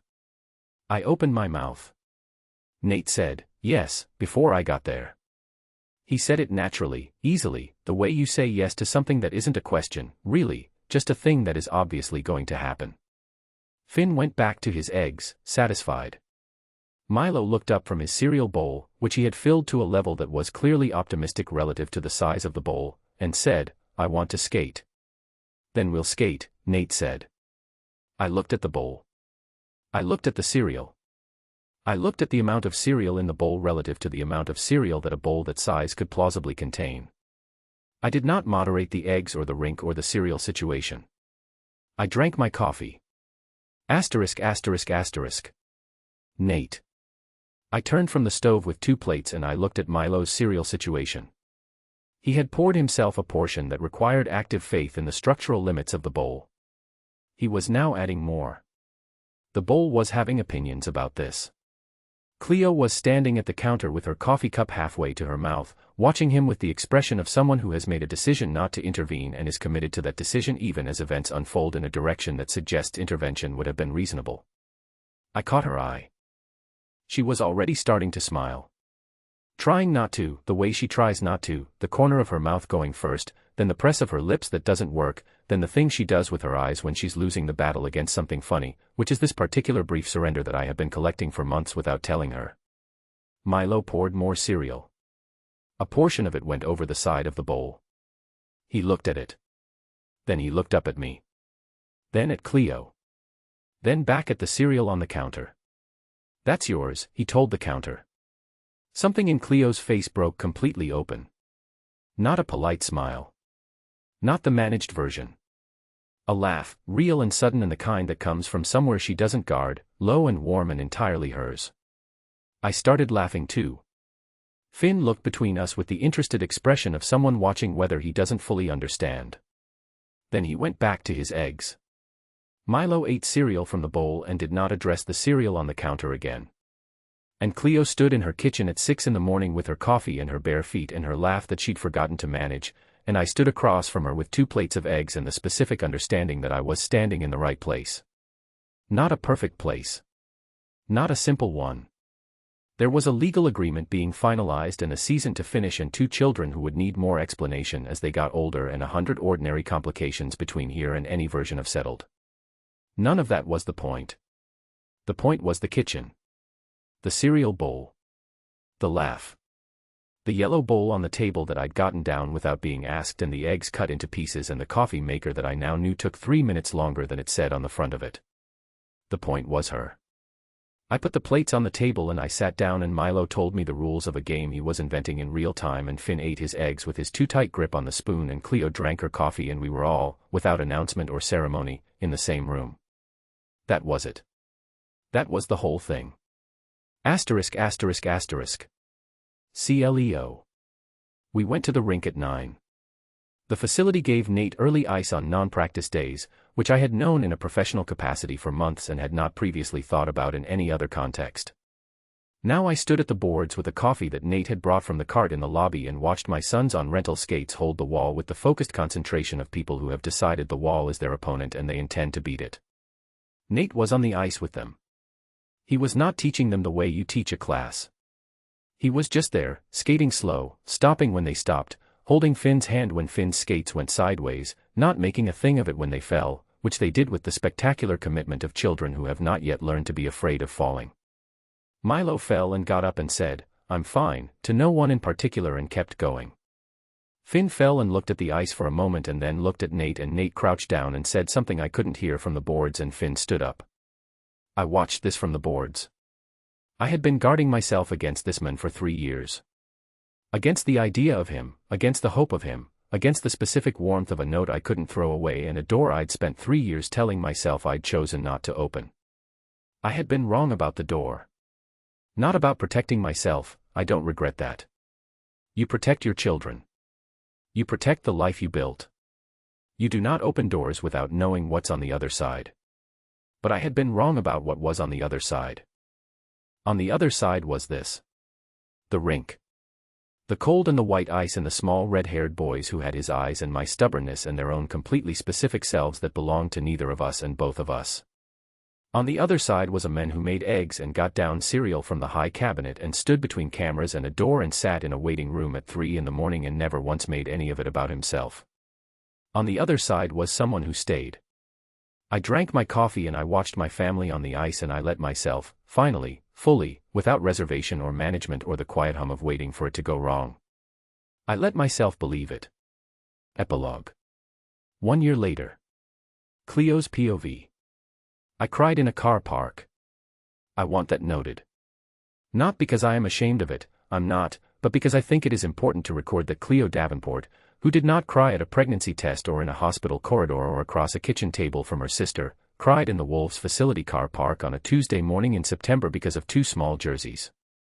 He had them made without telling me. That was the thing. Not just that he'd done it, though the doing of it was its own particular kind of thing, but that he'd done it quietly. No announcement. No moment. He'd had them made and he'd left them on the kitchen counter on a Tuesday morning in a bag from the team store with a note that said only the boys' names on it, one on each bag, and I had opened Milo's first and there it was. White. Home jersey. Number on the back. And the name. Callahan. I stood in the kitchen for a while. Then I put both bags in my car and I drove to the facility and I sat in the car park and I cried for 15 minutes about 2 pieces of fabric with a name on the back. A name that was not mine. A name that was not their birth-registered name, not yet, though the paperwork for that was sitting on my lawyer's desk waiting for the signature I was ready to give. A name that said mine and yours and ours in the same breath. 15 minutes. Then I wiped my face, checked my eyes in the mirror, and went into work. I did not tell Nate about the car park. He found out from Jade, who found out from Mrs. Garza, who I had called from the car park because I was 15 minutes late and needed someone to start the boys' breakfast, and who had asked me if I was all right in the specific tone that meant she already knew I was not all right in the straightforward sense and was asking about the other kind of all right. She cried about the jerseys, Jade told him, apparently, at dinner 2 weeks later. He looked at me across the table. I said, I was not crying about the jerseys. Milo looked up from his food. You were, he said. I heard you. You do the quiet kind. Finn nodded in solemn confirmation. I looked at my plate. The quiet kind, Nate said, very carefully, in the tone of a man who knows exactly how close to the edge he is. We are done talking about this, I said. We were not done talking about it. We talked about it for 45 minutes after the boys went to bed and it turned into something else entirely and I do not regret a single second of it. The season opener was on a Friday. Portland in October is the best version of itself, the rain that is just part of the air, the cold that has opinions, the particular amber light through the windows of the duplex in the evenings when the 4 of us are inside and the city is doing its thing outside and none of it needs to be managed or navigated or survived. We had moved the boys' stuff into the full duplex 2 months ago. Not dramatically. Just gradually, room by room, the way real things happen, not a decision so much as a series of small facts that accumulated until the picture was clear. Nate's side became the side with the toolbox and the sports gear and the growing collection of small hockey pucks, real ones now, acquired from the practice facility, signed by teammates who had decided the Twins were good luck. My side became the side where everyone ate and slept and existed. Both sides were ours. I got the boys into the jerseys at 5 p.m. This took 22 minutes because Milo wanted to wear his with the specific cargo pants that were in the wash and Finn had opinions about his socks. Eventually we achieved jerseys on bodies and I stood back and looked at my sons in white and I felt the car park thing move through me again, quieter this time, just a current. Callahan. Both of them. Numbers on the back. Are we ready? Nate called from the hall. Socks, I said. I have socks, Finn said. Your socks are inside out. A pause while Finn looked at his socks. That's how I like them. Finn. The seam feels wrong the other way. Nate appeared in the doorway. He looked at Finn's socks. He looked at me. He looked back at Finn. We'll fix the seam issue when we get home, he said. Deal. Finn considered this as a formal offer. Deal, he said. We left at 5:30. We were 10 minutes late because of the socks and then because Milo could not locate the specific hat he wanted and it was on his head, which he discovered after 4 minutes of looking. The arena was already filling when we got there. Drew was at the family section entrance. 6'4", broad as a doorway, holding 2 bags of popcorn and wearing a wolf's scarf that I was reasonably sure he'd been told to wear by someone with media obligations. He saw the boys first. He crouched down the way he always does. Big men who are good with children always crouch, I have noticed, it is a specific instinct, and he said, "Look at you two," and Milo said, "I have hockey pucks," and Finn held up his popcorn and said, "You have to hold this because I need my hands." Drew stood up and took the popcorn without question. He looked at me. "You good?" "I'm good," I said. He nodded. That was enough. Drew and I had arrived at something over the past year that did not have a clean name and did not need one. He had made a call he hadn't needed to make and I had answered it, and we had both carried our part of a thing forward, and now we were here, in an arena, holding popcorn. Jade arrived 4 minutes later from the other direction in a coat I had not seen before and earrings that meant she had a date afterward. She kissed both boys on the head, looked at their jerseys, looked at me, pressed her lips together, and said absolutely nothing. Which from Jade meant everything. She sat beside me. Took out her phone. Immediately began texting with the focused energy of someone managing 14 conversations. And then, without looking up, she reached over and squeezed my hand. I let her. The warm-up started at 7:15.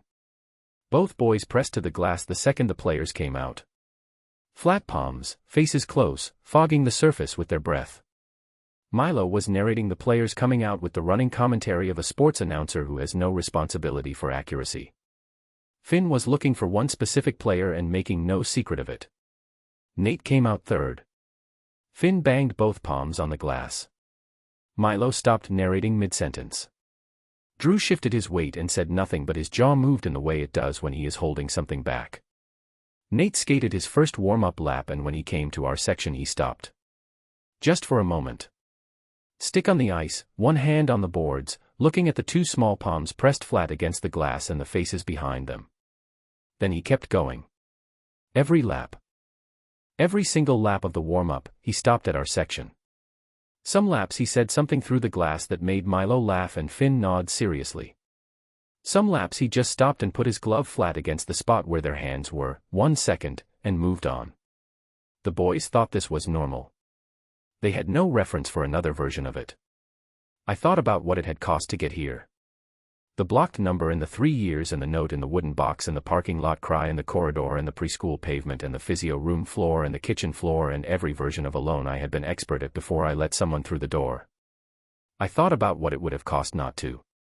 Jade squeezed my hand again without looking up. Drew was eating Finn's popcorn because Finn had forgotten about it in favor of the glass, and Drew had apparently decided that popcorn waiting to be eaten was not something he could be expected to manage indefinitely. The final warm-up lap. Nate came around the far end and slowed as he approached our section. He stopped fully this time, both hands on the boards, skates easy, no rush, the crowd starting to fill the sound of the arena up around us. Milo pressed both hands flat on the glass. Finn pressed both hands flat on the glass. Nate pressed his glove against the spot between them, covering both sets of small fingers through the barrier. Then he looked up. Past the boys. Past the glass. At me. He said something. His mouth moved with it, clear, 2 words, looking directly at me with the green eyes that were Milo's eyes and Finn's eyes and the eyes I had looked at across a hotel bar and decided, on one ordinary night in a city that wasn't mine, were the most honest eyes I had ever seen. I know what he said. I have always known what he said, even in the versions where I wasn't ready to hear it. I said it back. 2 words. My mouth moving with them, looking at his face. The horn sounded. The lights dropped to the ice. Milo turned and said something about the lights, and Finn turned and said something about the puck, and Drew handed Finn back his popcorn, and Jade said something into her phone, and the arena filled with the sound of 10,000 people having the feeling that something real was about to happen. I stood in the family section of a Portland arena with my sister on one side and my son's father's brother on the other, and my 2 boys in front of me with their flat palms on the warming glass and their small Callahan jerseys catching the light. For the first time in 4 years I was not standing alone. And the puck dropped. Author's note.